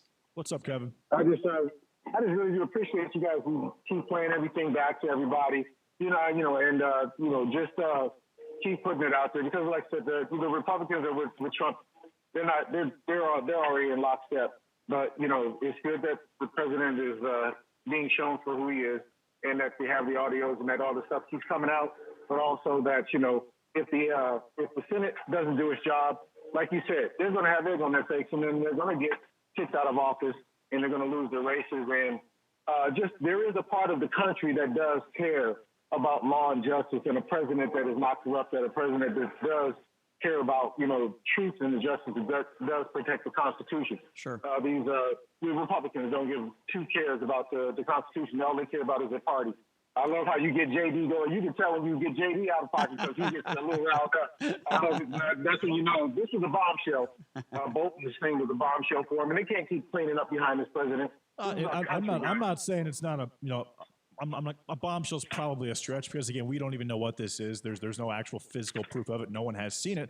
But if this is true, obviously it's in the right direction as far as getting Trump removed from office through impeachment. But if Bolton testifies, it opens up the door for Hunter Biden testifying. If that happens, I believe that Donald Trump will be totally justified in looking into the Bidens. Well, like I said, with getting the Bidens to testify, you're just trying to smear. You guys are deflecting. You have a president that is really, he's a danger and a threat to our national security. When you start withholding aid from a country that's being attacked by Russia, that is an ally to us. I mean, I don't know what you guys. See, I would argue that it's more endangered for the country to just pay off a country like Iran for making military threats like Barack Obama did. Don't do that. See, now you're trying to smoke and mirrors again. No, I'm not. That was not a payoff. That was their money, and you had to give that money back. Frozen assets. You're right. Yeah, that was going to happen regardless. And if you'd have kept that money, you were going to be paying $1.8 million a day in interest on that money the longer you held it. Okay. And any president in his right mind would know we got to give this money back. Wait, Kevin, you're speaking logic on this show? I didn't think that was allowed. Hey, just keep doing what you're doing, man. You guys are doing great, but like I said, people, there's a good section of America that it's not for party, it's for the country. That red, white, and blue, it's a beautiful flag, and we have to. You're right, Kevin. Have to do our job, man, guys. We have people I agree. in line that really matter to us. I agree, Kevin. Really good phone good call, Kevin. and we appreciate you that. Hey, listen, I agree with everything he said. It's starting with, let me start with this. And by the way, the number to call 702-257-5396. We want the truth, right? In a perfect world, you want the truth. It's whether or not your 12-year-old son is skipping school or whether the president of the United States is withholding aid for personal gain. We want the truth. Hold on. Or whether Joe Biden's son, Hunter Biden, was getting $60,000 a month. Which is not against the law. Why he was getting that money?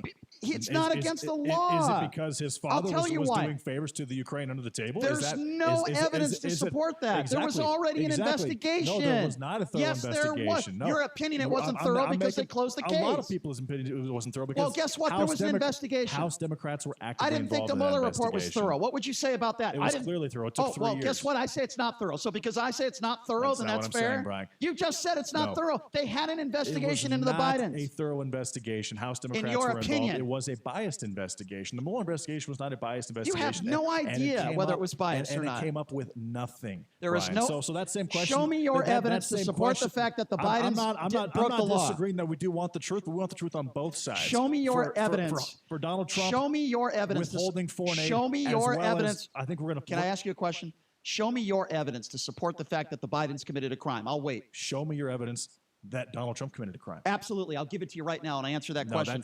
According to John Bolton, that's all biased. are you going to let me answer your question? That's all biased. So you're not going to let me answer your question. That's all biased based on your opinion. So you're going to ask me a question, and you're not going to let me answer. That may or may not exist. So you're going to ask me a question, and you're not going to let me answer. But when Hunter Biden let me know when I can answer your question. Stand to testify, you're not letting me answer. He will justify why Donald Trump was okay with looking into the Bidens and the corruption with Burisma and the Ukraine. Where is my evidence to support the fact? Is that what you asked me, that the president committed a crime? Yeah, show me hard evidence. Sure. Okay.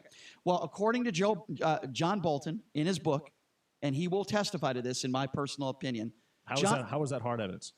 You're telling me that national security advisor to the president, who says a lifelong Republican, if he says that Donald Trump told him to withhold aid to hold up investigations, hold on, I'm not done there though. That's not all the investigation. We have Parnas in his testimony. We have all these other people around the president that are saying that there was a quid pro quo. Remember, some of these are lifelong Republicans and Trump supporters. To me, I don't know what more evidence you want than that. Who had falling outs with Trump like John Bolton did.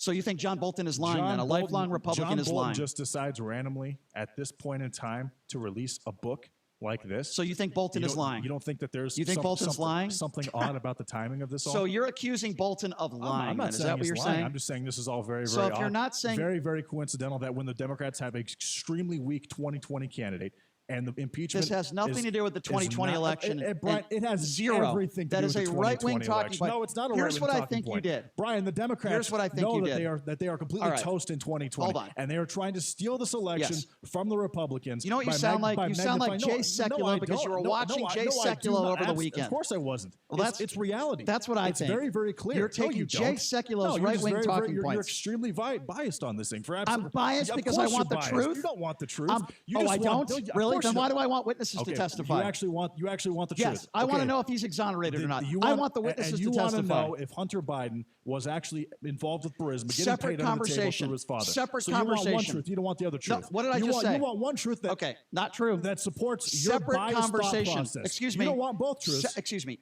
Separate conversation. The Bidens were already investigated. That investigation was closed. There is no evidence that I've seen or anyone has seen put forth to suggest the fact. Hold on. I'll wait for it. To suggest the fact that the Bidens committed a crime, period.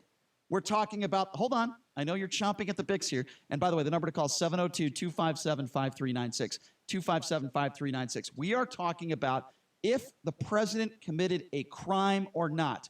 If Republicans want to talk about the Bidens and Hunter Biden, that is a separate conversation. We're talking about whether the president committed a crime or not. And yes, if you tell me that Trump's national security advisor, a lifelong Republican, is going to testify and say that Donald Trump withheld aid for political gain and investigation into Democrats, that is absolutely cut and dry. 702-257-5396. Let's go to Mike.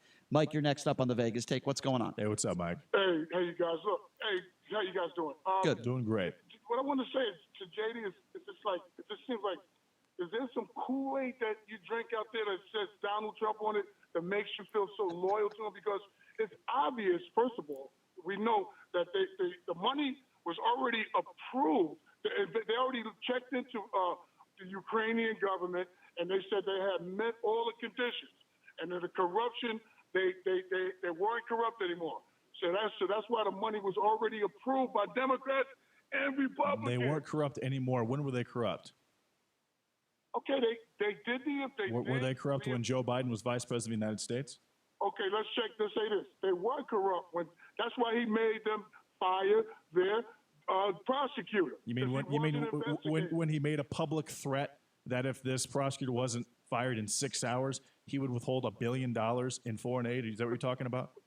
But JD, that was foreign aid that the UN, all the countries in the EU, the United States, they all agree that unless they fired that prosecutor, that they were not going to get that money.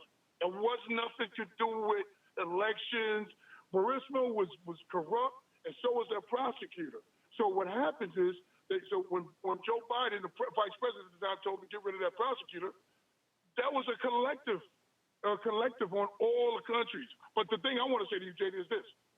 Hunter Biden, whether he was getting that money because his pops was the vice president, that's not correct. He didn't commit a crime. You understand? That you can do that. You can get the money. You can get the money if your father is vice president. That's right. Who had jurisdiction over the Ukraine. You're getting paid $60,000 a month to do under-the-table deals with a corrupt company. How do you know it was under the table? The investigation has not taken place yet, so I don't know. Not sure it if has. it was under the table. But I'm just, well, why do you think they were paying him $60,000 a month, though? Because he was a Biden. And Hunter Biden even said that. Because if it wasn't for my father being the vice president, right, I understand. Because he was a Biden, and what? Because he was a Biden, how would that help the company? But what does that got to do with Ukraine? Well, that's why you hire someone. That's why you pay someone $720,000 a year who wasn't even a citizen of your country, because you assume they could help the company. My question is, how could Hunter Biden, being a part of Burisma, help Burisma? How does Jared Kushner help the country? How does Ivanka Trump help the company? Okay, there's about Ivanka Trump has how her did own. Michael, she has her own brands. How did through Paul China. Manafort? How did totally separate? How did Paul Manafort help the country? The Trump brand has been around for 60 years. Hunter Biden, the Biden brand was all predicated. It all started from politics. Hey, check this out. They monetized their family. They built wealth through politics. The Trump family built their wealth well before he was ever involved with any type of political race or conversation. Donald Trump inherited $50 million from his father. Okay. He didn't build nothing. Mike, all he did was inherit money from his father. The Trump brand had been around for 60 years. Donald Trump worked for his father since age 8. Mike, I always like it when you call in and you and JD get into a good, solid good call, debate. 257-5396 is the number to call. Again, that number is 702-257-5396. Let's go to Brian. Brian, you're next up on the Vegas Take. What's up? Hey, what's up, Brian? Gentlemen, it's hot and furious around the control room this morning. It's always 100 degrees in the control room because it's at least 105, and I need some water. Apparently, they can't afford air conditioning here. I'm sorry. Go ahead, Brian. All right, my main point is this: if anybody thinks that Donald Trump needs dirt on Joe Biden to win, to kick his butt this November, you should tell the president that then. I have some oceanfront property in Pahrump I would like to sell you. Well, then let me ask you this then. Why I agree with you. He didn't have to bring up the Bidens, and he shouldn't have. So maybe you should be conveying that same message to Donald Trump, because if you didn't bring up the Bidens in that phone call, we wouldn't be having this conversation, would we? But yes, we would, because here's why. No, we wouldn't. Here's what Donald Trump's about, Brian. If somebody has wronged him, like John McCain, you go after his war service. Yeah, that's very honorable. Yeah. Taking around the little thing about the prostitutes in Moscow and stuff, or if somebody. So you go after his war service. That's a very honorable thing to do. Yeah. No. Don't change the subject. No, I'm on the same subject. You're talking about John McCain. He went after John McCain for being a POW, a prisoner of war for 5 years. Because he's a scumbag. Because Donald Trump has no class and he's a scumbag. That's why. John McCain went after him first. No, so if you go after, so you go after someone's service. That's disgusting. I'm not saying I agree with it, but it's a pattern of behavior with Donald Trump. I'm not saying I agree. He did the same thing to John Dingell. All right, so let me ask you something else then. Okay, so let me ask both of you something else then. He definitely likes. Let me ask both of you something else then. Then why after go Ted Cruz? Hold on. Why go after Ted Cruz's wife and go after her looks? Why go after women based on looks? Why go after Gold Star families? Why go after illegal immigrants? He doesn't go after Gold Star families. Oh, really? He went after Really? One Gold Star family. And that's one too many. And that's one too many. National Democratic Convention. And that's one too many. That is one too many, Brian. I appreciate the phone call. No, but your defense of Donald Trump and saying, well, John McCain went after Trump for blah, blah, blah, blah, blah, and you're actually defending Trump going after John McCain's war service is utterly disgusting. Brian, you are way too smart for that, and I am very disappointed in you to hear you say that. 702-257. But Brian, you're right. Let me give out the number. He does like to get even. 702-257-5396. Guess what? when you're the president of the United States, you shouldn't be acting like a 12-year-old and be vindictive and trying to, quote unquote, get even by going after someone's war service of being a POW. It is utterly disgusting. 257-5396. Go to John. John, you're next up on the Vegas Take. What's going on, John? Hey, what's up, John? Not too much. How are you? Good. What's up? Doing great.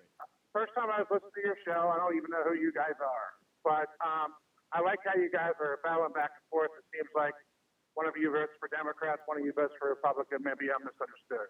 Well, he's Combs and I'm Hannity. If you've never listened to us before, I'm sorry. Go ahead. Brian is he's an outside the place. Listening to you guys more often. I guess this is what I'm tired of, and I think most people are. It's politics in general. Yeah. You know, if you were to remove Trump from office for doing what he did, there is no doubt that he should be, and he should be put in jail or done whatever. But why wasn't there some type of hearing on the fake dossier? Why wasn't there more hearings and more people arrested for the IRS scandal when they tried to stop Republicans from actually getting funding for elections? And Obama stopped that, and the IRS stopped people from getting donations to the Republican Party. Well, the problem is that nobody's going to jail from these congressional hearings. Nobody's being arrested right then and there. And I think the people are tired of it. That's why the ratings are down for this impeachment trial. Nobody's watching it. ABC, CBS, all of these stations are going back to daytime soap operas. Well, I think nobody cares. I thought it was interesting that the Democratic, the Chuck Schumer and company decided that they would broadcast the impeachment trial during the day. When most of the conservatives who they need to reach are actually at work during the day. I thought it was interesting. Well, think about that. John, you said it yourself. You said it when you started this phone call, and you answered your own question. It's politics, sadly. You have Republicans on the right who are going to defend Donald Trump to no avail, whether he committed a crime or not. And then you have a bunch of Democrats that want him out of office, and they'll do anything to do it. But the bottom line is this, and we need to remember we're all Americans. And the question is this. Did the president commit a crime or not? We want all the information put forward. That would include witnesses and subpoenas with paperwork and text messages. And if it's turned out that the president is exonerated, which I don't think he would be, but if he is, then that's fine. So be it. Could I agree with you for a minute there? Yeah. You're absolutely right. We should have all the witnesses. It should have been a fair trial in the Congress from the begin with. Right. They rushed it so fast that they said we got overwhelming evidence. Overwhelming. Right. So whatever it is, evidence they said that was overwhelming, because Schiff has been saying this for years. Right. As a matter of fact, when Nancy was asked, she says, we've been trying to impeach him for 2.5 years. Yep. 30 months before the phone call was even made, supposedly. So that is the corruption in our Congress that people are tired of. You need to eliminate people that are in our offices. No question. For 3-4 decades. We need term. No question. I agree with you. We need term limits. We need to get some of these old, crusty guys and women, quite frankly, out of office. Get some younger people in there. That's not me, sir. Well, yeah, I could probably be labeled that as well. Hey, John, listen, man, I appreciate your phone call. Good to hear from you. Thank you for listening. And I'm sure I'll be listening more. Thank you, John. Good call, John. Thanks. Good to hear from you. 702-257-5396 is the phone call. I mean, I've been pretty clear from the get-go when all this stuff took place. And if you want to call me biased for wanting the truth, go right ahead and do it. We're not talking about Hunter Biden right now. We're not talking about Joe. Hold on, let me finish. We're not talking about Hunter Biden right now. We're not talking about Joe Biden right now. We're talking about if the president committed a crime. I want all the witnesses put forward. Listen, if the president did nothing wrong, he's going to be exonerated, right? So why won't Republicans want witnesses put forward? It's a very simple question. Honestly, I think that they probably will have witnesses at this point. Either it's going to end very quickly or there will be witnesses, but also Hunter Biden will be one of those witnesses, and as will the whistleblower, and probably Vindman as well, on the Republican side of things. And the question is, do I think you're biased? Vindman already testified. I think not in the impeachment? Well, he already testified. Okay. I mean, under oath. By who? What do you mean? This happened a month and a half ago. But who was cross-examining him? Both Republicans and Democrats. Okay. I do think you're biased when you don't consider the fact, if you actually believe that this is not taking place for the sole purpose of winning the 2020 election because the Democratic candidate, Joe Biden, whether it is or it isn't, I want to know whether the president. How can you say that it's not? Is my question. Hold on. Let me respond. Whether it is or it isn't, no matter what the Democrats have in mind, the bottom line is it's to find out whether the president committed a crime or not. Whatever their reasons for doing it are, I want to know if the president committed a crime or not. Let's go to Carrie. Carrie, you're next up on the Vegas Take, 257-5396. What's up, Carrie? What's up, Carrie? Hello, it's nice to meet you guys. I love listening to your show. Thank you. But the question I have with this whole thing is, what was that prosecutor looking at? Why were they being investigated? I have listened to the Democrat hearings when they were doing that, and all of the State Department people said that they knew that there was corruption going on. And also, I think I heard in the impeachment trial, I think it was the House Manager Crow, said that there's missing taxpayer money that they can't account for. Well, here's the thing, Carrie. Let me be very frank on this. If Joe Biden committed a crime, and I haven't seen any I evidence. didn't say anything about Joe Biden. Right. I mean, this is missing money while Mr. Trump Well, if was there, okay, well, president. listen, if there's any missing money and there's any truth to those allegations, certainly we all want to know about it, right? Unless you're extremely biased. So I agree with you, and I understand. I'd like to know, and that's why I think. Well, Americans deserve the truth, Carrie. Carrie, Americans deserve the truth, and that's why I want all the evidence put. I want all the evidence, as I'm sure you would agree with me. We want all the evidence put forward. Subpoena all the documents and let Republicans, what do they have? What are they afraid of? If there was nothing bad going on, let John Bolton speak. Let Mulvaney speak. I agree with you, Carrie, 150%. Yeah. I agree 1,000%. Yeah. I think all witnesses should come out on both Absolutely. sides. Yep. And let's put because I honestly believe for Joe Biden in order to become the next president. I think personally, I really like Joe Biden. Yeah, listen, I agree, Carrie. Yeah, I agree. Carrie, I got to let you go because I got to get to some other callers, but I do appreciate your phone call. Thank you very much. Good call, Carrie. 257-5396, the truth. We want the truth. Let's go to Ralph. Ralph, you're next up on the Vegas Take. What's going on? Hey, Ralph. I just wanted to, we called jury duty even for a very respectful crime. Can't hear you. Ralph, it sounds like you're on an Obama phone. You might have to call back. 257-5396. Let's go to Michael. Michael, you're next up on the Vegas Take. What's up? Hey, what's up, Michael? Good morning, gentlemen. Hey, this is Michael. I'm the guy that's a disabled veteran, retired law enforcement, don't state and government work, coming with a black and white opinion of this normally. First of all, that Obama phone comment, that was funny. To proceed with this is, I'm just going to give like a black and white perspective from a law perspective. So the facts of the case, and only the facts, regardless of opinion and bias, unbiased, is, so this one, he didn't commit a crime. But to do it right, they need to actually go back and file new charges and start a new impeachment for these new charges to make them effective. That might be true, but I think, and Michael, that's a valid point, but also understand that the Democrats tried to call Bolton, and Bolton refused. Correction. Well, they did. Yes, they did. Yes, they did try to call him, and then Bolton was the one who went to the judge and said, "Hey, I don't know what to do. I got an executive order that does me nothing." And then his people, and Michael, then his people threatened to sue. Right, hold on. And then ultimately, the judge said no, that Michael Bolton shouldn't be right, which is absurd. But Michael, actually, I'm up against the break.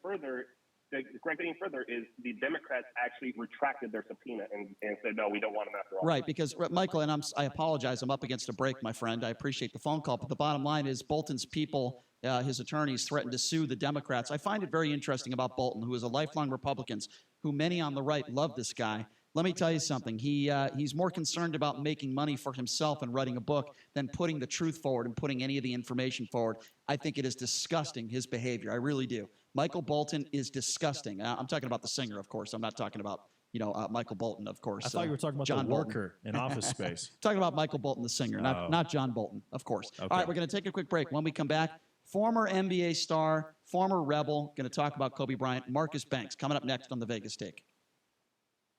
Diabetes, high blood pressure, anxiety meds, everyone's on them. If you're a 50-year-old male, maybe a bit beefy, or even with type 2 diabetes, $1 million of term insurance may only cost you about $200 a month. Affordable term life insurance is out there. Call Term Provider and speak with Big Lou at 800-481-1458. 800-481-1458 or visit biglou.com. Remember, Big Lou's like you. He's on meds too. And now, a page from the diary of Flo. Dear Diary, the ghost is back. This house is protected through Progressive, but that doesn't mean it's not haunted.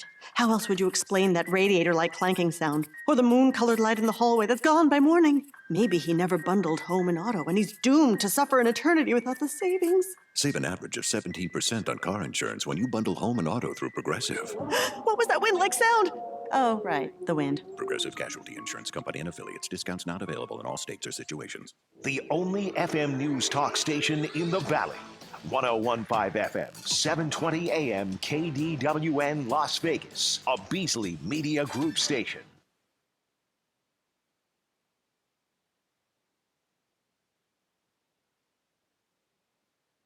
It's time to check the roads. From the Lerner and Rowe Traffic Studio.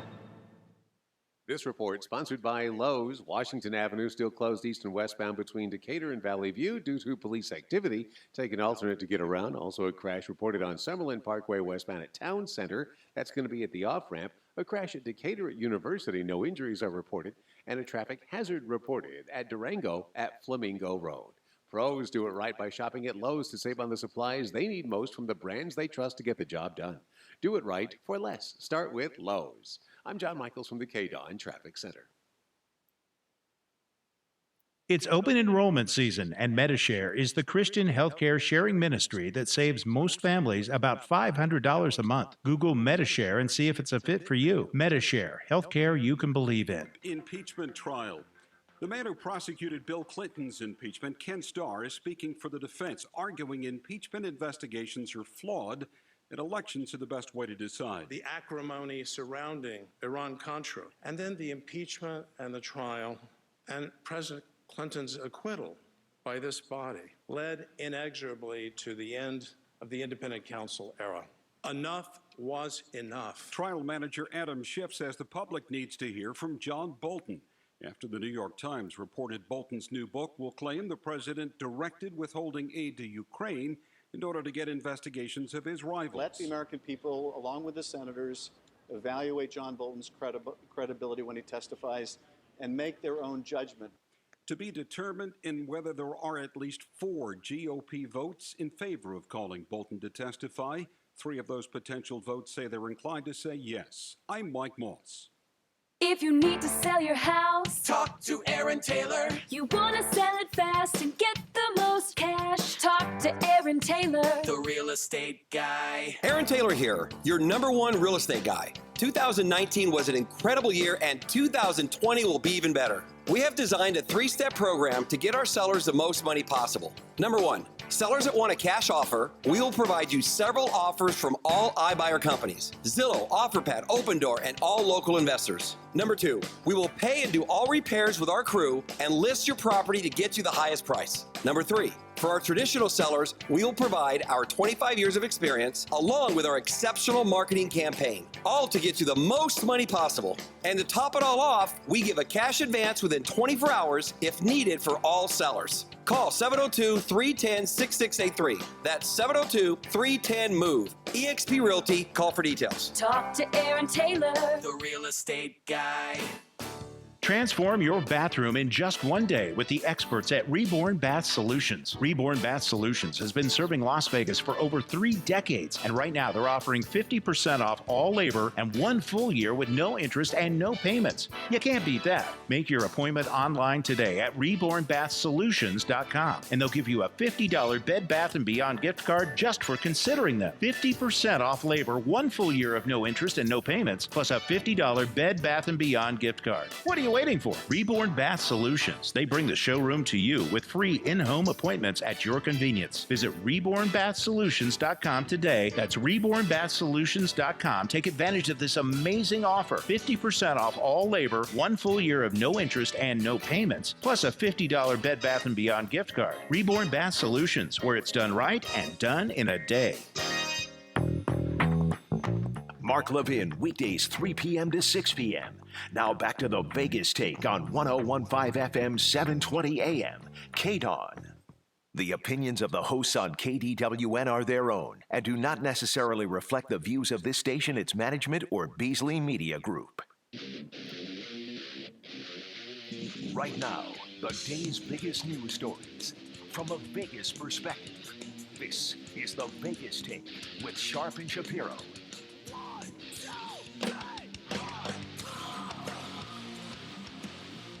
All right, welcome back. It is the Vegas Take. Sharp and Shapiro, so glad you could join us on what is a very sad Monday. The entire world mourning the loss of the legend himself, Kobe Bryant, his 13-year-old daughter, and 7 others dying in this horrific helicopter crash that took place yesterday around 10 a.m.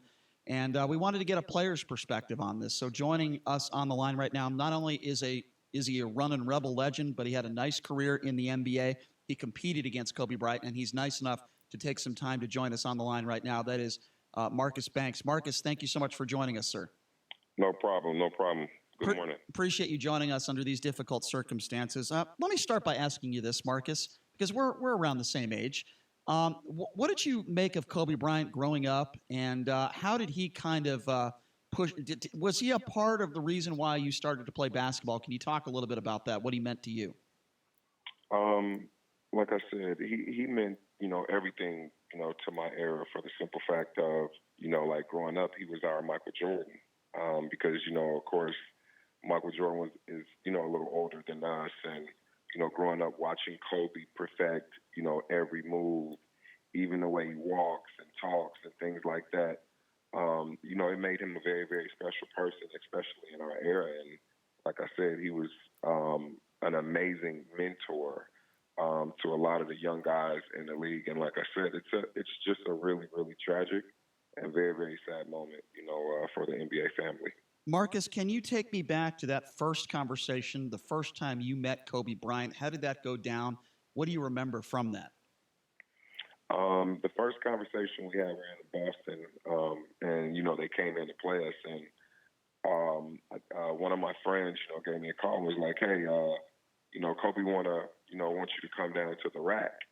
And which the rack was like a little pool hall that they had in Boston or whatever. And, he kind of, rented the hall out, and it was just him in there. And then he had a couple bodyguards or whatever. And, of course, I came through there with, a friend or two or whatever. And, we played pool. And, the conversation, you would think that, we knew each other, prior to this, engagement. And, we just pretty much, he asked a lot of questions like, how I'm doing, knowing that, I'm a kid from the West Coast and stuff like that. And, how am I adapting? Wow. And, was the people nice to me and stuff like that? Wow. And then, that was like around like the first game. And then, we started kind of getting, competitive. And of course, Kobe's mentality, he trash talk and, what I'm saying, like we got into 4 or 5 games and, we just had a, unbelievable night, but that was my first experience, with so Marcus, actually away from, the basketball. Yeah, I want to talk about that because at the time, right, you're playing for the Boston Celtics. You played for them 2003 to 2006, if I'm not mistaken. And you're telling me the Lakers are in town and you don't know Kobe Bryant personally, but he reaches out to you and invites you to a Boston pool hall just to play billiards. I mean, to me, that is so cool. And I think there are so many players that maybe would not have taken that step to do that. Why do you think he did that? You know what? I'm not sure, but, like I said, like maybe it was, kind of a recruiting thing because not sure if, anyone knows or everyone knows. I actually got traded to the Lakers for Gary Payton back then. And if you know anything about the trade, it was supposed to be, myself, Chris Mim, and Chucky Atkins. Mm-hmm. Well, if you notice, Chucky Atkins and Chris Mim did play for the Lakers. Since Gary Payton then didn't show up, I think, for training camp or was late, Boston asked for me back. And then that's how I ended up going back to Boston. But I think I was traded to the Lakers for maybe like 2 weeks or so. And if you notice, like that was when they went and they won those three rings, back to back to back. So it's fair to say we could blame the glove, Gary Payton, for the fact that you don't have several NBA championships. I mean, man, you know what? Like I'm not that guy, but like I said, everything happens for a reason, and I said, I ended up leaving, Boston anyways.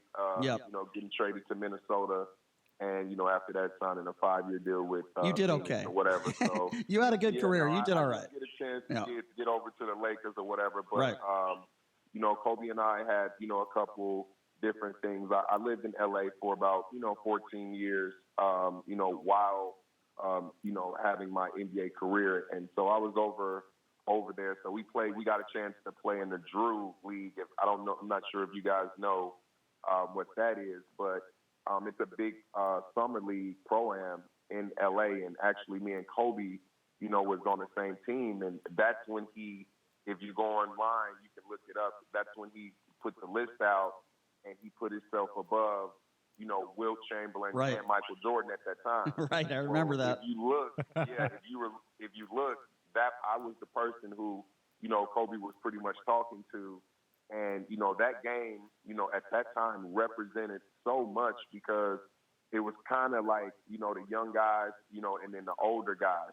So at the time, I think it was James Harden coming up, and him and Nick Young was playing actually, you know, on the other team, and there was a couple of pros on, you know, our team as well. And, you know, I think James Harden went for like 38, 39 or something like that. And I mean, it was a show back and forth. And Kobe hit the game winner, and he went for like 42, 40 something, like 44, something like that.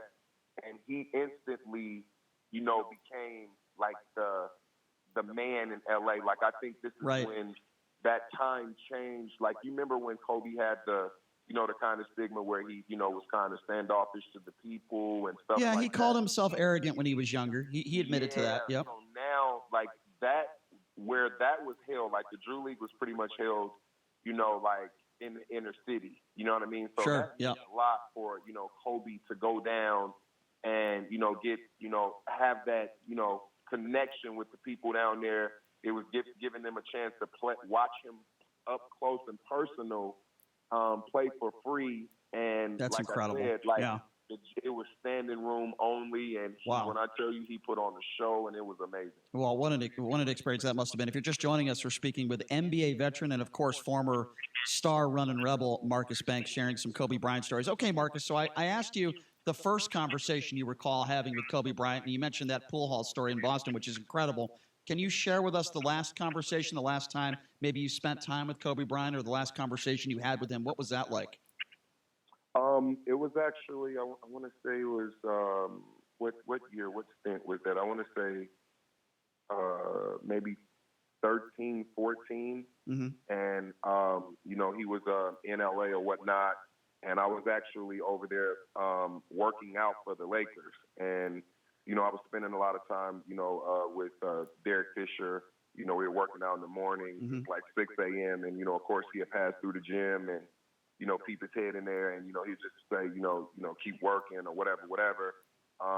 But like, that was, you know, like the last conversation kind of like passing along. But of course, you know, just seeing them, you know, from time to time, you know, just saying what's up. But like, that was probably the last real life conversation that I've had with Kobe.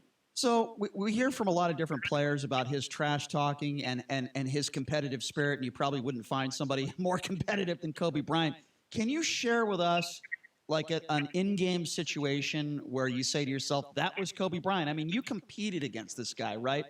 You know, so can you share with us maybe a story, whether it was a regular season game or something, where you say to yourself, this is what Kobe Bryant was like on the basketball court? I mean, we all see it, but we don't always hear it. You were playing against this guy. What can you share with us? You know what, Kobe, he was just, you know, just the ultimate, you know, competitor. Like every single play, it didn't matter if it was a rebound, he was going to go give you his all. It didn't matter if it was a loose ball. You know, he wanted to be the one to come up with it. You know, if there was a big shot, he wanted to be the guy, you know, to make the shot. So, of course, you know, Boston and, you know, the Lakers have, you know, big-time rivalry history.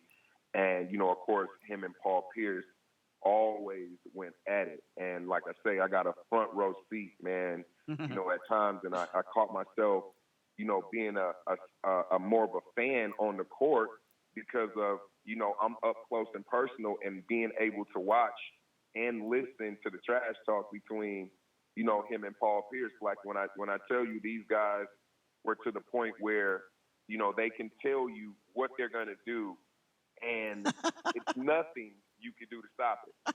So, you know, once you get into that zone, and I'm sure you guys heard stories of Michael Jordan getting into the zone or whatever. Yep. Now, you know, I don't know. Like, I think these guys are getting into that zone a little bit quicker, and they're starting to have a better understanding. But like I said, man, Kobe and Paul, they went at it. When I tell you the trash talk, it got unbelievable. So can you give me an example? Like, I obviously it has to be PG-13, sadly.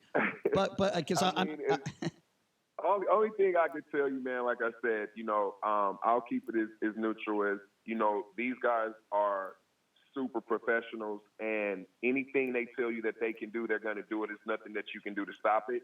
And, it's some tough words that's said in there, I mean, it's just, like if you block a shot, you know what I'm saying? Like when I tell you, you get a shot blocked, pinned on the glass or something like that. And, right. You get Kobe, he will give you, he's giving you a couple words on the way back down. And then he would pretty much tell you, now you got to come and guard me. And I'm going to turn my back, I'm going to turn and fade baseline. And it's nothing you can do. And you're sitting right there like, to yourself, like, I cannot believe what I'm witnessing. Yeah, so, there's only it was amazing. And there's only a couple people that I think that did stuff like that. Kobe being one of them. I think Larry Bird would be another. Obviously, Michael Jordan. But there's only handful of guys that you could say. I would say KD did that. Too. Yeah, I mean, there's a handful of guys, but I don't think Durant has ever been labeled a trash talker like some of those guys that I just mentioned. Again, if you're just you'll be surprised. Really? I mean, like, oh my gosh, yeah, you'll be definitely surprised with 18,000 people yelling all at once. I mean, those guys being right there on the court, like, man, it's a lot of things that's said. That's why it's so much tension, throughout those games, and sure, and it's so much scoring because it's so competitive now. I mean, Brian, we watched Durant in Summer League last year just destroy All-Stars in the one-on-one competition, and he was talking trash the entire time. That wasn't Summer League. That was USA Basketball. I'm sorry, USA Basketball. Kevin Durant hasn't been in Summer League in a very long time. That's okay. Absolutely, but like you got to understand, that's where guys get their names. Like, that's where you get your ranking of who you are when you play ones and one-on-one. Sure.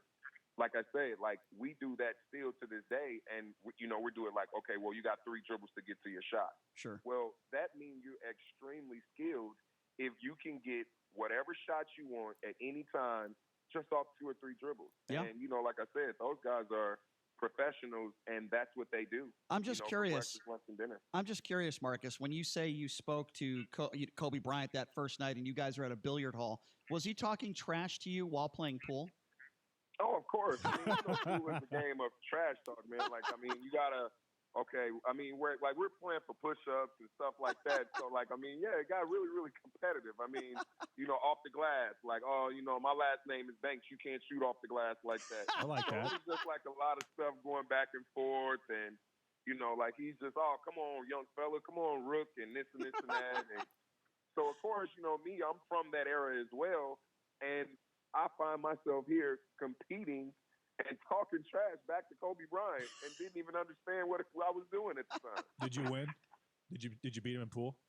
You know what? I got him a couple games, and the crazy thing is that was really like my introduction to as well to pool, because you got to think when I got drafted, I was 19 and a half or so.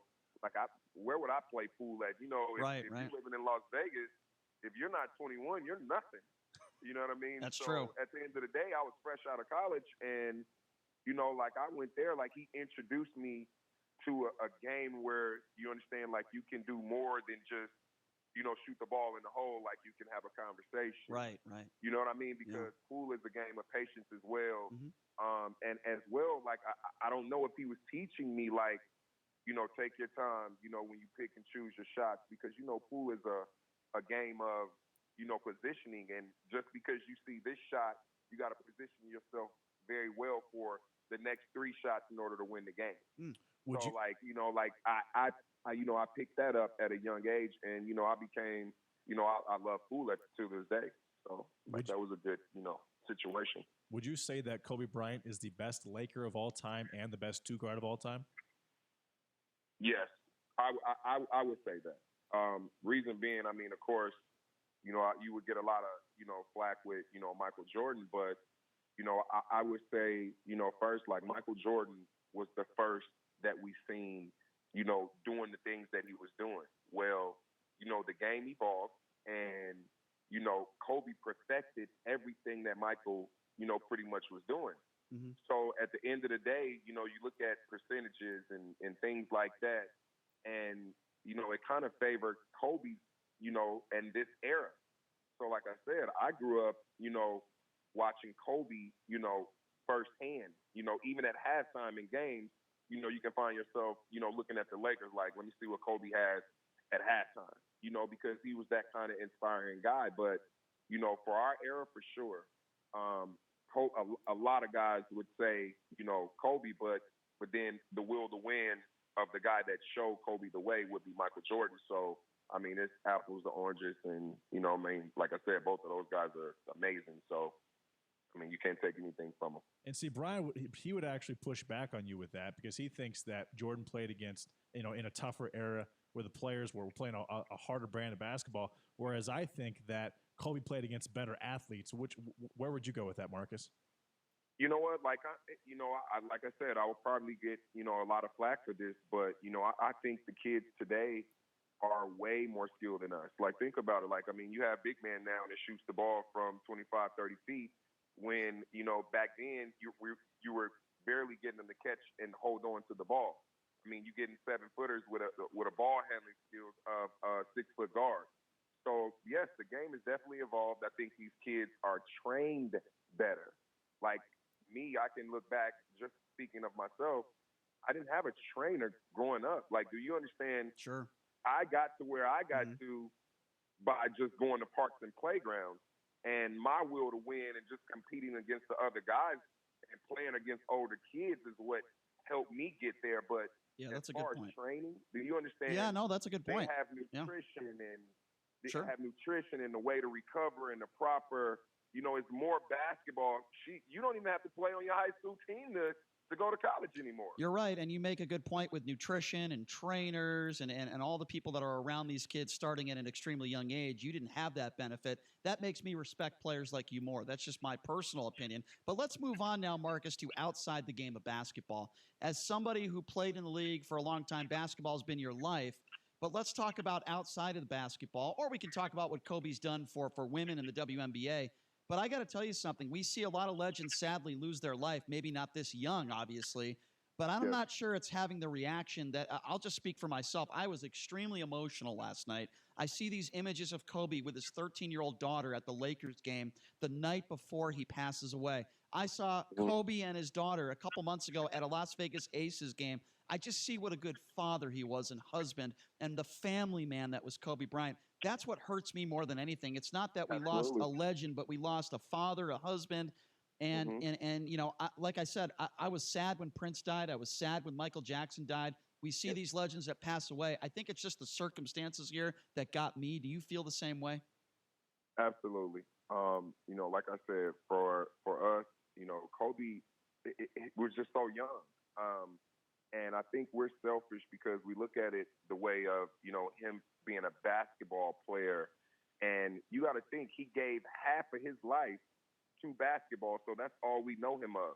Mm-hmm. He didn't even get a chance to live out his life. It was just starting. And if you think about it, like I said, he has a brand new baby. He has, other kids and stuff like that. He left a wife. Like, think about it. They had so much to look forward to. And like I said, like, no one knows when your time is going to be. And, you just got to live your life, man, the best you can while you're here, and make sure you guys tell the people that you love, that you're close to as much as possible, that you love them, because like I said, you never know when your time is going to be. So, a question about Las Vegas. I heard through a grapevine that you might be actively involved in bringing an NBA team to Vegas. Is that true? And what are we looking at for a timeline? You know what? I can't answer that, right now.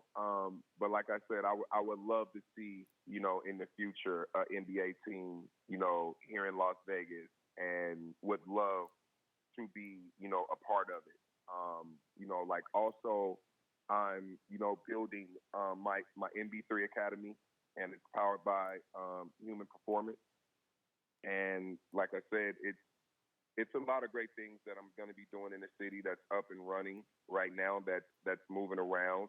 And I'm trying to make myself more visible in the community. Yeah. And, like I say, more reachable to, the kids and, the parents, because like I said, I want to do some great things here. I'm back home and you have. stuff like that. You already have done some great things, and we're very lucky to have you back here in Las Vegas. And let me just be the first one to say, if you ever need to promote anything or anything that you got going on, we would love to have you back on, Marcus. It's great to see you back at UNLV games, watching those games. I know you've always supported that program, and you do a great job with that. And we're happy to have you back here in Las Vegas, and love to have you on again sometime. Thank you so much, Marcus, for sharing these Kobe Bryant stories. We really do appreciate you. Anytime. And if you guys need me to come on any sports show, please don't be afraid to reach out. Like I said, I want to do more in the community. We got to get UNLV back up and running. Yes, we do. Yes, we do. Yeah, we got to, we got a CCSN too now, going to be up and running the junior college. So, Vegas is going to be, a nice little basketball place and sports town. So, hey, we here, let's support each other, and, let's have a good time. Yeah, maybe we could get you in studio March Madness. That'd be a lot of fun, Marcus, if we can make that happen. Sure. Great. Let me know. Marcus, you're a class act, my friend. Thank you so much for coming on. Thank you. All right, there you go. Thanks a lot, Marcus. Former Runnin' Rebel, NBA player Marcus Banks. God, I'm just listening to, and by the way, that video of Kobe Bryant hitting that game-winning shot against Harden, we put that on our Twitter page. I want to go back to that story real quick, and I didn't know that story, by the way, that Marcus Banks just shared with us. He's playing for the Boston Celtics. He's 19 years old. I think he was 19 or 20, if I'm not mistaken. He said 19 and a half. Yeah, and he's playing for the Boston Celtics, and the Lakers are in town. This is a young kid. Kobe Bryant reaches out to him, I believe, the night before the game, and says, meet me at this pool hall. Now, why would Kobe Bryant do that? Well, I think there's probably several reasons, and Marcus explained. Number one, maybe he was trying to recruit him to the Lakers, and it almost worked. But number two, he made a very profound statement. I don't want to get too deep into it, but Marcus talked about it. Look, he's introducing me to the game of pool. It's about positioning. It's about being patient. It's about hitting a shot, but it's not about that shot. It's about the next shot. Yeah. And that's the way Kobe Bryant lived his life, right? Kobe Bryant lived his life for the future, not just for the now, but for the future. He put himself in position to win. He, as a father, as a husband, and as a basketball player. And here he is reaching out to this 19-year-old kid named Marcus Banks. He knew he was extremely talented. And yeah, keep in mind, Kobe's 41 and Marcus is 38. So Kobe was only 22. But it's a very mature thing to do. He wasn't 30, 32. But it's still a very mature thing to do, where he's not only trying to maybe recruit a young guy to the Lakers, but developing relationships with some of these young guys. To me, that's the kind of person that Kobe Bryant was, and he showed his maturity at such a young age. And I think he was so smart too. I mean, the guy there was a video of him at a Lakers Mavericks game a couple weeks ago. Yeah. He's speaking in Slovenian to Luka Doncic. That's a cool moment. He speaks 3 languages fluently. Yeah. He won an Academy Award. He was involved in a venture capitalist firm that purchased media companies. We could have had a conversation with this guy at some point, if this didn't happen. Well, the times he was so successful in so many different ways, and honestly, I would not be shocked if he wasn't gearing himself up to possibly run for political office at some point, considering how big his reach was and what he was trying to do and what he was able to accomplish whenever he actually put his mind to something. I mean, that's what makes this so disgusting, along with the fact that his daughter literally could have put the now granted this would be 5 or we'll call it 7 years away, but she could have put the WNBA on the international map. I mean, she was that good. If you watch some of her film, unbelievable athlete for being 13. I think she was like 5 foot 10 inches tall. Well, we know what. So many things were just taken away from the world. Well, I mean, during this crash. I mean, and it's more. And you're right, but it's more than just basketball and what Kobe would have done for the WNBA and his daughter. It's about losing the life of somebody that was. You're right, extremely intelligent. Did all the right things, and yeah, he committed adultery and he made a mistake. But for anybody that wants to harp on that, I don't care if it's somebody on this station or if it's somebody on another station, whoever you are, if you want to harp on the fact that Kobe Bryant, was acquitted, by the way, charges were dropped of rape, and that he committed adultery, and you want to harp on that on a day like today, you have serious mental problems. You have issues in your own life. It wasn't so much the adultery as it was the fact that he was accused of something much beyond and not convicted. That. And not convicted. I agree. He was not convicted. There was a settlement involved. Yeah, and it is the last thing you should be talking about on a day like today. The last thing you should be talking about. And like I said, if you want to talk about that stuff and that case that went on 17 years ago, then there's something mentally wrong with you as a human being. There's something wrong with you. We should be remembering Kobe. We should be remembering his family, and we should be remembering his poor 13-year-old daughter that lost her life way too soon. So we got to take a break. And when we come back, Jamison Welsh from Drive Time Sports. We got into this a little bit with Marcus Banks. What does it mean for basketball? But Jamison is going to kind of dig a little bit deeper. And I hate to bring this up, but I will. I mean, does it give LeBron James and the Lakers even more will to win in the name of Kobe Bryant? I think we're going to talk about that because I think it does. Jamison's coming up next. This is the Vegas Take, 101.5 FM, 720 AM KDON.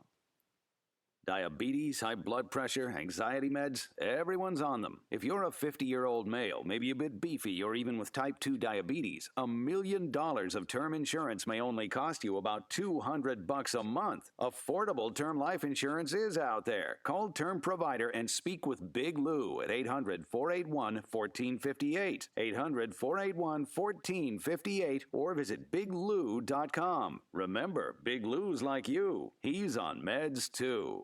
You work hard and you train hard, and let's face it, sometimes it hurts. But it doesn't have to be that way. Stick it to the pain with the Tiger Balm Pain Relieving Patch. Convenient to apply, hydrogel technology sends Tiger Balm's proven pain relief right to your aches and pains. It's fast, safe, and long-lasting.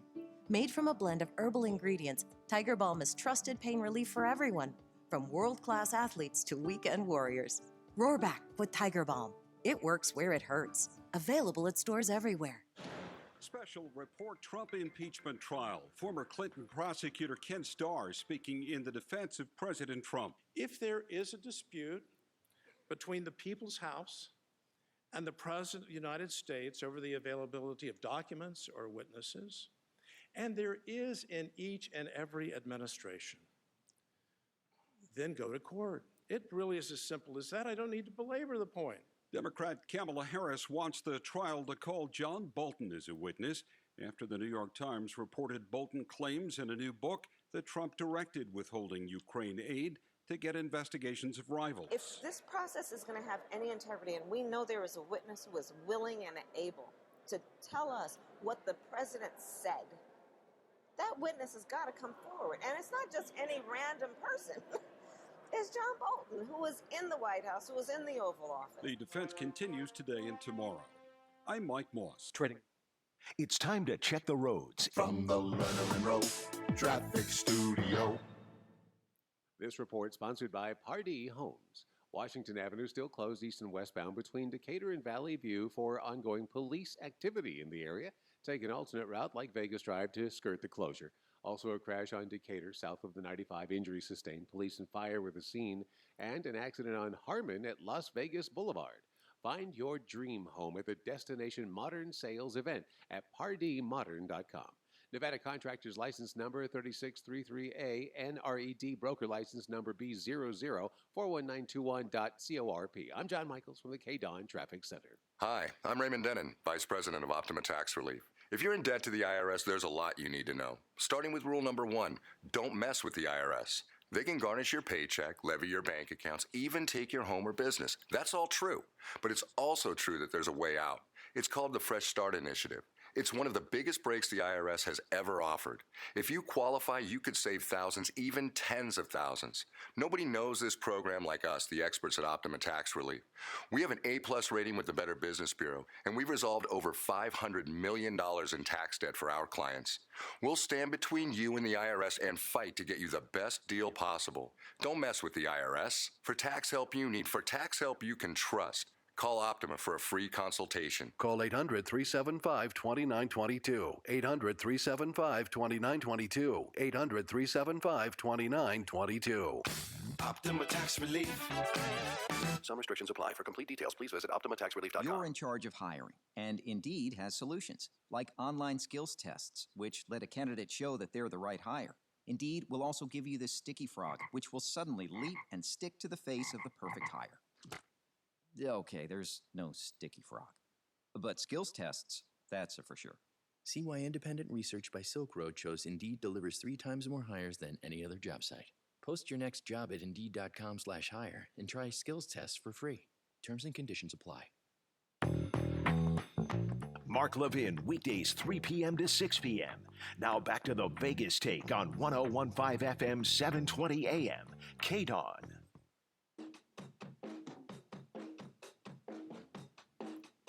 All right, welcome back. It is the Vegas Take. Sharp and Shapiro, so glad you could join us on a Monday. By the way, on this show, the Vegas Take, we're not talking about Kobe Bryant's rape case. We're not talking about Kobe Bryant's issues 17 years ago. By the way, for the record, for anyone who wants to talk about that on a day like today, you're an idiot and you're a despicable human being yourself if you want to focus on that. We're talking about the great man, the icon, on and off the floor that was Kobe Bryant, and this horrific tragedy that he, his family, and those others that died on that helicopter crash. You're ignorant, and you are trying to be contrarian to build up an audience. You're trying to grab attention to yourself by saying something completely insane. It is completely absurd. And it's very unprofessional. Yeah, so that really bothers me. By the way, our thanks to Marcus Banks for taking some time to join us. That was great talking to him. So the guy we have with us on the line right now, it's been a little while since he's been in studio. He is our hoops guru. He works with Drive Time Sports, covers the NBA, does a fantastic job at it, by the way. That would be Jamison Welsh. Jamison, thank you so much for joining us. How are you? What's up, Jamison? Not a problem, guys. Thanks for having me as always. Definitely appreciate it. No problem. Obviously a sad day, Jamison. You know, I told Marcus this last segment, and I have no problem admitting this, you know, when Michael Jackson died, Prince, and plenty of celebrities have died in our lifetime. For me, I've never gotten like emotional. I've certainly have been sad, and it's been unfortunate circumstances. But last night I got emotional just in my apartment, by myself and watching TV and just looking at the images over and over again of he and Kobe and his family and his 13-year-old. I really got choked up, and it was upsetting because he's such a good dude. He's always been good to the media. He's been good to the fans, and he seemed to be such a great father. I mean, would you agree with that sentiment? Yeah, I mean, he took the helicopter to beat traffic so he could be at all of his kids' events. I mean, I don't know how much you can get better than that. I mean, because most parents, especially living in Southern California, I'm from Southern California. I went to middle school in LA, so I know what it's like, what he was trying to do, and it's just almost an impossible task on a daily basis. So that being said, it's very difficult to deal with.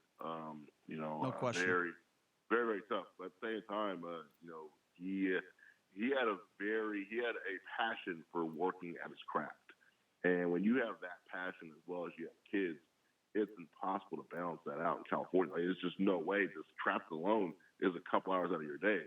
So the helicopter, of all things, saved so much time where he can accomplish everything he wanted to, and that's truly an amazing thing at the time. And we can say it. He died doing what he loved to do, spending time with his daughter, spending time with his family. And you're right. The only reason why he was in that helicopter was not for selfish reasons. It was so that he could spend time with his daughter and his family and teach her basketball and be around them. Sadly, you're 100% correct. Let's talk a little bit about the NBA reaction to what has taken place, particularly some of the games last night. I thought players, staff, they showed a lot of class in some of these games using the entire 24-second shot clock, both sides, to pay tribute to Kobe and 24. What do you make so far, and what stood out to you? How the NBA and some of his former teammates and friends have reacted? What stands out to you, Jamison? Well, it's wild because you have guys that are in their first or second years that are like 20, 19, 23, all in those age ranges, and like he's one of their idols, if not their basketball idol. And then you have guys that played against him that are retired that have the same kind of feeling. So it's just kind of wild that he kind of bridged the gaps. He bridged the 80s and 90s era to the current era. He's the middleman in between all of that. It's widespread how his passion and his what he left for the game on and off the court has spread across, and it's just a very unfortunate situation. Very, very unfortunate. And honestly speaking, it is the city of LA. He was the face of it. The Lakers are LA. The Lakers are, they are the center of attention. They are the city, the heartbeat of the city. Sure. He was part of that for 20 years. I always say, Shaq built Staples, but Kobe took over the paint. I like that. And Jamison, you would know. Jamison, you would know. You grew up in California. So I want to ask you, Jamison, a little bit about some of the reaction across the country. Let's start with President Barack Obama. He said Kobe was a legend on the court, just getting started in what would have just been a meaningful second act. To lose Gigi is even more heartbreaking to us as parents. Michelle and I send love and prayers. Shaquille O'Neal, there's no words to express the pain I'm going through with this tragedy of losing my niece Gigi and my brother. I'm sick right now. Talk a little bit about Michael Jordan. He was like a little brother to me. We used to talk often. I will miss those conversations very much. What do you make about some of these comments that, including Kareem Abdul-Jabbar, we played that, Magic Johnson? I mean, everyone's speaking out on this, Jameson. Yeah, I mean, everyone grieves differently. I know that, Kevin Durant, LeBron, Kyrie haven't said anything yet. Andre Iguodala, who he's close with, hasn't said anything. Rob Pelinka, who's Lakers GM and Kobe's longtime agent, hasn't said anything yet. And those guys deserve their time to, make their comments, because, everyone grieves differently. So I don't want to, such and such hasn't said anything. That's not for anyone else to speak about. Everyone grieves differently. No, I agree. And another player that not mentioned is Giannis Antetokounmpo, who was actually very close with Kobe. We trained with him all summer. He actually deleted his social media entirely. Right. So, it's just things like that. So everyone grieves differently, but it's a lot of respect. I mean, you can make a very strong argument that, from, post Jordan, Kobe's the face of the league during that time, from 99 to, basically until he retired, he was the face of the NBA. And if he wasn't the face, he was definitely one of the faces, but he was the only constant for so long. You knew what you're going to get with him. That's the thing. Every night, you knew you were going to get a really good performance. He was going to bring it. Even if he didn't shoot the ball the best, he was going to have, he's going to have his team right in the thick of things and give his team a chance to win. And that is what it's all about. But, no, man, the NBA lost a good one last night. Very, very tough. The NBA will never recover from this. I agree. If you're just joining us, we're speaking with Jameson Welsh. He is our hoops guru from Drive Time Sports. Jameson, explain to me this. We saw the images of LeBron James walking off that Lakers airplane yesterday, obviously grieving, hugging friends, teammates. We saw him emotional, rightfully so. I mean, I cannot understand, even begin to imagine what Kobe's family's going through, but let's just talk about LeBron for a second. The night before, he passes Kobe Bryant points, and he goes on this 4 or 5 minute, it almost sounded like an eerie eulogy, talking about Kobe and what Kobe meant to him. I mean, and he said in those comments, it's weird how the universe works. I mean, listen, listen. And he finished the monologue and said, while they're alive. Actually. Yeah, I mean, I just can't even comprehend that. I mean, we've heard LeBron, and we know that he had the utmost respect for Kobe. We know that. But with that being said, how eerie is it, Jameson? You heard the audio. We played it. The night before, Kobe and his daughter sitting right there courtside, and then those LeBron's comments and passing him on the points total list. I mean, I can't even put it into words how bizarre that is. Man, well, bizarre. I don't know about bizarre. However, it was just he was speaking from the heart. That's the one thing we all want from athletes is to speak from the heart. And it was not scripted. It wasn't. No one was in his ear telling him what to say. I believe that. He said what he felt from the heart. You got to realize, basically, the torch is always passed. It always gets passed. So, Magic passes to Jordan. Jordan passes to Kobe. Kobe passes to LeBron. LeBron passes to KD, and now it's kind of in flux right now. It can go a lot of different directions. Kawhi, Giannis, whatever. But that's kind of how it goes. So he mentioned that. I remember the actual high school game he was talking about too, because it was on national television. But the Kobe's that he gave him, Adidas USA flag, those were very limited. He gave it to his high school kids. So when you know somebody before they were a future Hall of Famer and all this and that, it's different. It's like knowing somebody before they get rich or before they get put on. It doesn't happen like that, So you have that kind of relationship with them, and you've known them for probably 20 years, or right around 20 years. It's gonna stink. It's definitely gonna stink because LeBron chased Kobe for so long. Remember, it was rough for LeBron, even though he put up amazing stats. He was still chasing him, and he went to Miami, won a couple rings, and then went to Cleveland, won one, and then somewhere along the line, he caught him and locked his eyes. So catching that legend is a huge accomplishment in itself, and then passing him on the all-time points in Philadelphia you couldn't write a storybook better than that for LeBron. So it's one of those things where you've been chasing somebody for so long, and you catch them and you pass them, and you're gonna say what you feel from the heart. So Kobe was a competitor in the mold of Michael Jordan, Tiger Woods, Larry Bird. Is there a player in the NBA right now that has the same competitive spirit and drive and just want to win that Kobe Bryant had? Great question. Kawhi Leonard does. He doesn't talk a lot. Doesn't talk at all, really. but he will do whatever it takes to win. And it's by action. Like, I think a lot of them get caught up in what people say and all that stuff. But I'm more of an action person. When Kawhi Leonard's healthy, when he plays, he plays. It's no BS. It's no, I'm doing this for clout or social media, or I'm here to get cute. No, I'm here to do whatever it takes to win. If I got to shoot mid-range jumpers all day, that's what it is. If I got to lock up the best player of the team, that's what it is. Does it quietly. He doesn't really show like that. He's not a loud person like that, but he speaks with his actions. And I think the one guy would compare would be Kawhi Leonard. So, Jameson, let me ask you this. How the hell does LeBron James put on a Laker uniform and play tomorrow night against the Clippers? You know what? Kobe would want him to play. Yeah. Kobe would want him to play. And that's just what it is. And they better win tomorrow, too. Like, there's no excuses tomorrow. Like, that's one game. You can't lose. They got to figure out a way to come out and make a statement and play. I mean, Kobe would want them to play. Kobe wouldn't want them to grieve and take days off. Like, Kobe would be like, hey, the show must go on. I mean, remember, Kobe's the guy that played with, like, broken fingers and had to reconfigure his shot. So, That's true. You know what I mean? He's not a guy that's like, oh, we got to take 2 weeks off. Nah, it's not him. I mean, Never Kobe, been him. So he wants the game to go on. He tore an Achilles tendon and then walked up on the tendon and shot and made 2 free throws, then walked off. Oh, you're still so on right. The tendon. You Whereas, both are right.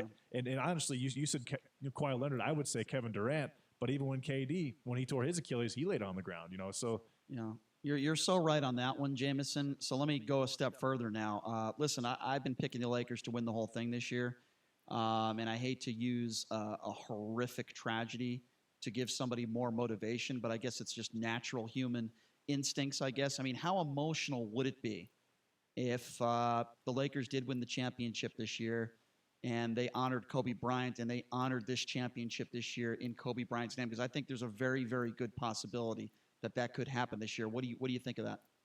Oh, it's definitely a possibility, but I tell you what, they better find a better backup point guard than Rajon Rondo in 2020, or else now that's happening. They have to improve the roster. They need another wing defender, and they need another point guard. If they're able to get Darren Collison from semi-retirement, and if they're able to figure out the Andre Iguodala situation, then they got something. But if they don't improve the roster, it's all going to be for thought, because they're not good enough to win a championship as presently constructed. They need a couple of tweaks, and that's where GM Rob Pelinka, who just got an extension, is going to earn his new contract. If he's able to make some moves and get the team better, then I think you have a storybook ending that can happen. If not, you're in trouble. Yeah. I have to bring this up because I think this is important, Jameson. I don't think we've talked about it enough on this show, and I don't want to give anybody any extra attention when they don't deserve it. But there are some outlets and there are some talk show hosts, and there was somebody from the Washington Post that decided to bring up Kobe Bryant's legal issues 17 years ago and his infidelity. That reporter was fired, rightfully so. What would you say to people like that, whether you're a talk show host and you decide to talk about Kobe Bryant's issues 17 years ago? Because I think it's utterly disgusting, and we have a responsibility as members of the media to talk about Kobe Bryant and all the great things that he did and not talk about an issue he had 17 years ago where he may or may not have cheated on his wife. So that's the thing. I think a lot of times people lose perspective when it comes to certain things. A lot of people aren't able to separate on and off the court. They box everything into one. That's a big problem that we have. The sooner we're able to separate the two, the better off we will all be, especially in media and in journalism. I know a lot of stuff sells. A lot of people do stuff to get clicks, and I understand that. That's the nature of the business. However, there's a moral obligation that we all have as well, and that's the thing that we all have to understand. That, you know what, there's a time and place for everything. And like you mentioned before the segment, we're not going to talk about certain things. So I'm serious. If you would have brought up stuff in Colorado, I would have hung up on you. So just being honest with you. So I'm glad you didn't do that. But no, it's disgusting. There's a time and place for that. It's disgusting, and I don't think there's any time or place for it now. There was a time or place for it 16 or 17 years ago. There's no place for it now.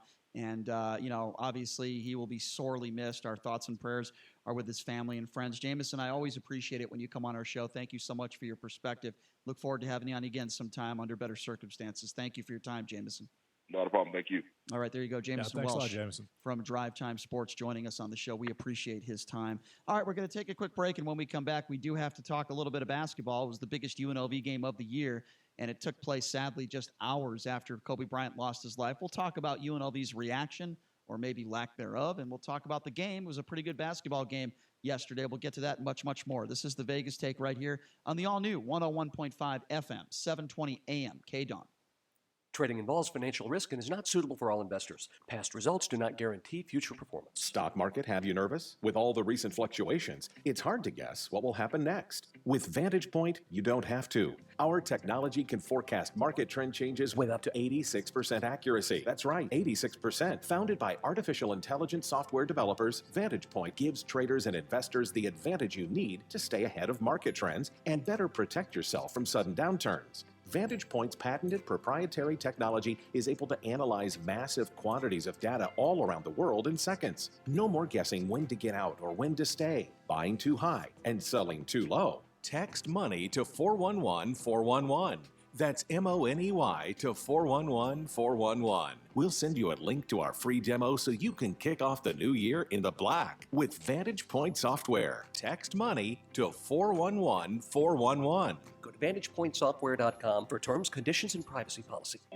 Amid Las Vegas's glitz and glamour lurks the tragedy of homeless veterans, our nation's heroes who return from war but continue to fight a battle for survival on our city's gritty streets. The basic human need of shelter shouldn't be a luxury to military heroes, which is why there is Veterans Village. Veterans Village is a nonprofit organization providing transitional housing, meals, and social services to homeless vets to give them a hand up.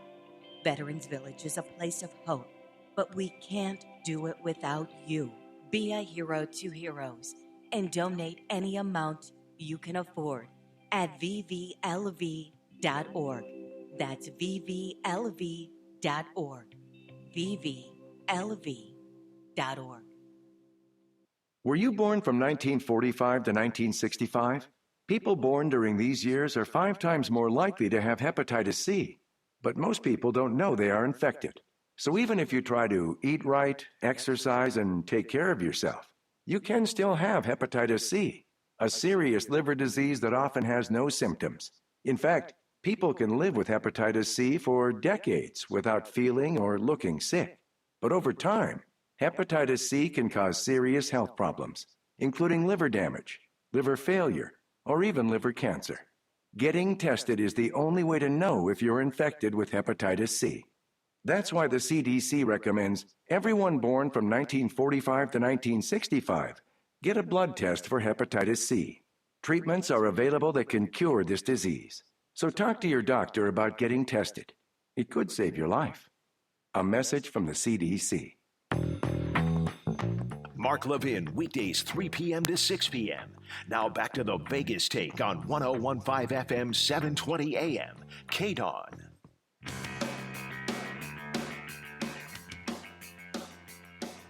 All right, welcome back. It is the Vegas Take, Sharp and Shapiro. By the way, tomorrow on the show, former National College Basketball Coach of the Year. He's now retired. He lives here in Las Vegas, and he's got some Kobe Bryant stories he's going to share with us. He's going to come in studio. Larry Eustace will be joining us to talk about some pretty heartwarming stories involving Kobe Bryant. So he'll be joining us tomorrow as well. Some new revelations in regards to Michael Avenatti, some evidence that we have learned, and it's not good news for Michael. So we'll talk about that tomorrow. Obviously, we'll have all the latest information on this impeachment trial. Obviously, Republicans are all... How many times could I say obviously, by the way, in 2 minutes? But obviously, Republicans are putting their case forward right now, live as we speak. So we'll cover all that stuff tomorrow. But I want to talk quickly about the UNLV basketball game yesterday. So obviously, going into it, this was the biggest game of the year for UNLV. I don't think anybody expected San Diego State to be number 4 in the country. But with that being said, this is one of the games that you look on the schedule, you say, wow, what a huge game. It was a Sunday afternoon game against the number 4 ranked team in the country. It will be the biggest crowd UNLV sees all year, and it wasn't even close to sold out. But it was a decent crowd. And half the people in the Thomas and Mack Center, it appeared to me, were San Diego State fans. With that being said, by the way, I would give it 11,000. With that being said today, before I get to the actual game, I do have a story I'd like to share on the air. I'm talking with a friend of mine, Brian Salmon, who is a great guy. He's the head sports anchor there at Channel 3. And we're both kind of emotional because, like Brian Salmon, I'm a huge Kobe guy, right? And we were very saddened by the news yesterday, as many people were. But me and Brian, Brian interviewed Kobe Bryant 6 months ago. Yeah. I shook his hand and I said a few words to Kobe Bryant 6 months ago. I've interviewed Kobe Bryant over a dozen times. So it's personal to us, right? So we're having a heart-to-heart conversation at the game. We're sitting in the seats, and I'm saying, man, I think I used the F word. I said, gosh, this is effing awful. And a stupid San Diego State fan behind me, sitting with her husband, says, don't you dare use that language around me. I told her to go back to San Diego State. Go back to San Diego, you idiot. Actually, I think I heard you say F you. I did. I did say that to her. I did. Because I was sitting next to Brian Salmon, and you're right, he had a great interview at the WNBA with Kobe Bryant. He also informed me that his sister lives in Kobe Bryant's sister lives in Vegas, and his parents live here too. Yeah, but I want to go back to the story I was just talking about. So yeah, I did. I can't stand first of all, it's an emotional conversation. It's not like I said F you to somebody or I was extremely disrespectful. We're having a heart-to-heart conversation about a both person who we love to watch. We loved his career. We covered his career, which is Kobe Bryant. And I got some idiot from San Diego behind me. Her husband's sitting right there, by the way. He didn't say a word. I think he was embarrassed by her behavior. I do. Yeah, that was weird. And they were up in the game, too. It's not like they were down. Well, I told them to go back to San Diego. It has nothing to do with where the game was at, and it has everything to do with some of these San Diego fans are such snotty a-holes. Just go back to San Diego and stay there. I feel the same way about some of these BYU fans. They come to town, no gambling, no strip clubs. Then get the hell out of Las Vegas if you're a Mormon and you don't like it here. Yeah, go back to your perfect weather every single day. Get the hell out of here. How about some of these fans that live in Boise or Wyoming? How'd you like to live there? Go back to where you can. If you're going to be a jerk and you're going to sit in the Thomas and Mack Center and you're going to disrespect people, get the hell out of Las Vegas. I sound like Donald Trump, right? Go back to your S-hole state or whatever he said. Isn't a Paul Bunyan beard a requirement to live in Wyoming? That's a question I don't know how to answer, but I do want to talk quickly about the game. And, San Diego State really, really good, but I'm going to give UNLV a lot of credit. They hung tough throughout. Game was tied with like 6 or 7 minutes to go. I think the score was locked in at 45-45. It seemed like for an eternity. UNLV did a very good job defensively. Guys like Mitchell really struggled. Flynn came up big late in the game. And make no mistake about it, Malachi Flynn is one of the best point guards in the country, and the cream of the crop rose, so to speak. San Diego State did not want to lose their first game of the year to UNLV, and Flynn took over down the stretch. I will say this also, Hardy was very, very bad in this game, and I think that has a lot to do with Flynn and has a lot to do with San Diego State's defense. I'll tell you, Hamilton was fantastic, though. UNLV's Hamilton really played well. Green came off the bench. He played some huge minutes for UNLV. Okay. I give UNLV a lot of credit, and I've given T.J. Altsberger a lot of credit. His coaching staff has done a very good job. They finally kind of got into their rhythm. They had a chance to beat the number 4 team in the country down the stretch. And I give them a ton of credit for that. With that being said, Amari Hardy can't have 2 points 35 minutes into the basketball game. That's terrible. He's just not that great of an athlete, Brian. He's an okay athlete. He's a decent shooter when he gets hot. But can you agree with me, though? There was no chance UNLV was going to win this game if Hardy has a game like that. Yeah, no. Well, I mean, the fact that Hamilton went for 29. Yeah. By the way, Bryce Hamilton, in my opinion, is the most improved player in college basketball. He's a threat in the Mountain West. I'm telling you, he's fantastic. He's had, I think, 26 points the last 4 or 5 games. They list him at 6'4". Yeah. Bryce Hamilton is every bit of 6'6" or 6'7". He has grown a lot. He's got a jumper. He's quick off the dribble. He's probably an NBA player at this point. And I think that Amari Hardy, if he doesn't pick up his game against better competition, there's a chance he won't start next year. Well, I don't know. I don't know if I'd go that far, but anyway, it was not an embarrassing loss. UNLV played some tough defense. They fought back into the game. What did I predict last week? I said they would play them close. Yeah, and I said that too. I didn't think it was going to be a blowout, but anyway, it was an entertaining game to watch, and nothing embarrassing with the way UNLV played. They played very hard yesterday. Unfortunately, just couldn't get it done down the stretch. I'll tell you what I was disappointed in, and I'm not trying to bash anybody, and I understand the kids had a game to play, but I understand they're millennials and they probably didn't grow up Kobe Bryant like we did. But with that being said, they were both Hamilton and I'm trying to remember who the other player was that was at the press conference. They were both asked about Kobe, and they gave the standard answers. They said, "Listen, thoughts and prayers to his family. He was a legend, but we had a game to play." I understand that. I'm not going to fault them for that. It would have been nice maybe if they gave a little bit more, but I asked T.J. Altsberger after the game. I said, "Can you give us your thoughts on Kobe Bryant?" It wasn't the first question in the press conference. I waited. He talked about the game, and he gave me kind of a standard answer. Thoughts and prayers to their family. He was a legend, but it was like a 10-second answer. And Christ, man, I'm thinking to myself, TJ Otzelberger is my age, around my age. I thought I could maybe I could have gotten a little bit more out of that. I was just a little disappointed. He's only coached the college level. He's coached in the Midwest. I'm sure he hasn't had too many interactions with Kobe Bryant. You don't have to have interactions with Kobe Bryant to give a little bit more. To go on a 2 or 3 minute, or even a 45 or a minute conversation or a statement about him, I think you have to have a little bit of personal experience with it. I don't have a problem with the way that, again, this was the biggest game of the year for UNLV in my opinion. They had a chance to really bring back the home crowd. I think people are going to keep coming back to the games. I mean, last year UNLV, their toughest game was Nevada. They got blown up by 20 twice. No, I understand that. I'm just talking about happening this year. I think that Otzelberger recognized that, and so did his players. And I believe that's kind of a coached-up answer. But I don't have a problem with them saying, thoughts and prayers. But we're focused on this game because, again, the show must go on. Okay, well, I do, and nobody said the show shouldn't go on. All I'm saying is it would be nice if I could get more than a 10-second answer. This isn't about me. This is about a legend and an icon in the game. Many of these people, he paved the way for many of these people. I'm not saying he paved the way for TJ Otzelberger. But anyway, just a little disappointed in that. I think we all should be happy with the way UNLV played on Sunday. I'm glad they had a moment of silence. So we're going to take a 21-hour break, folks. We're going to cover everything and anything that is this impeachment trial. We will cover that tomorrow. The latest to Michael Avenatti in the Nike case. He is in court today. And, of course, we will continue to cover this tragic Kobe Bryant story. Larry Eustace, former college coach of the year, will be joining us in studio. Have a great afternoon, everybody. Sean Hannity coming up next. Your home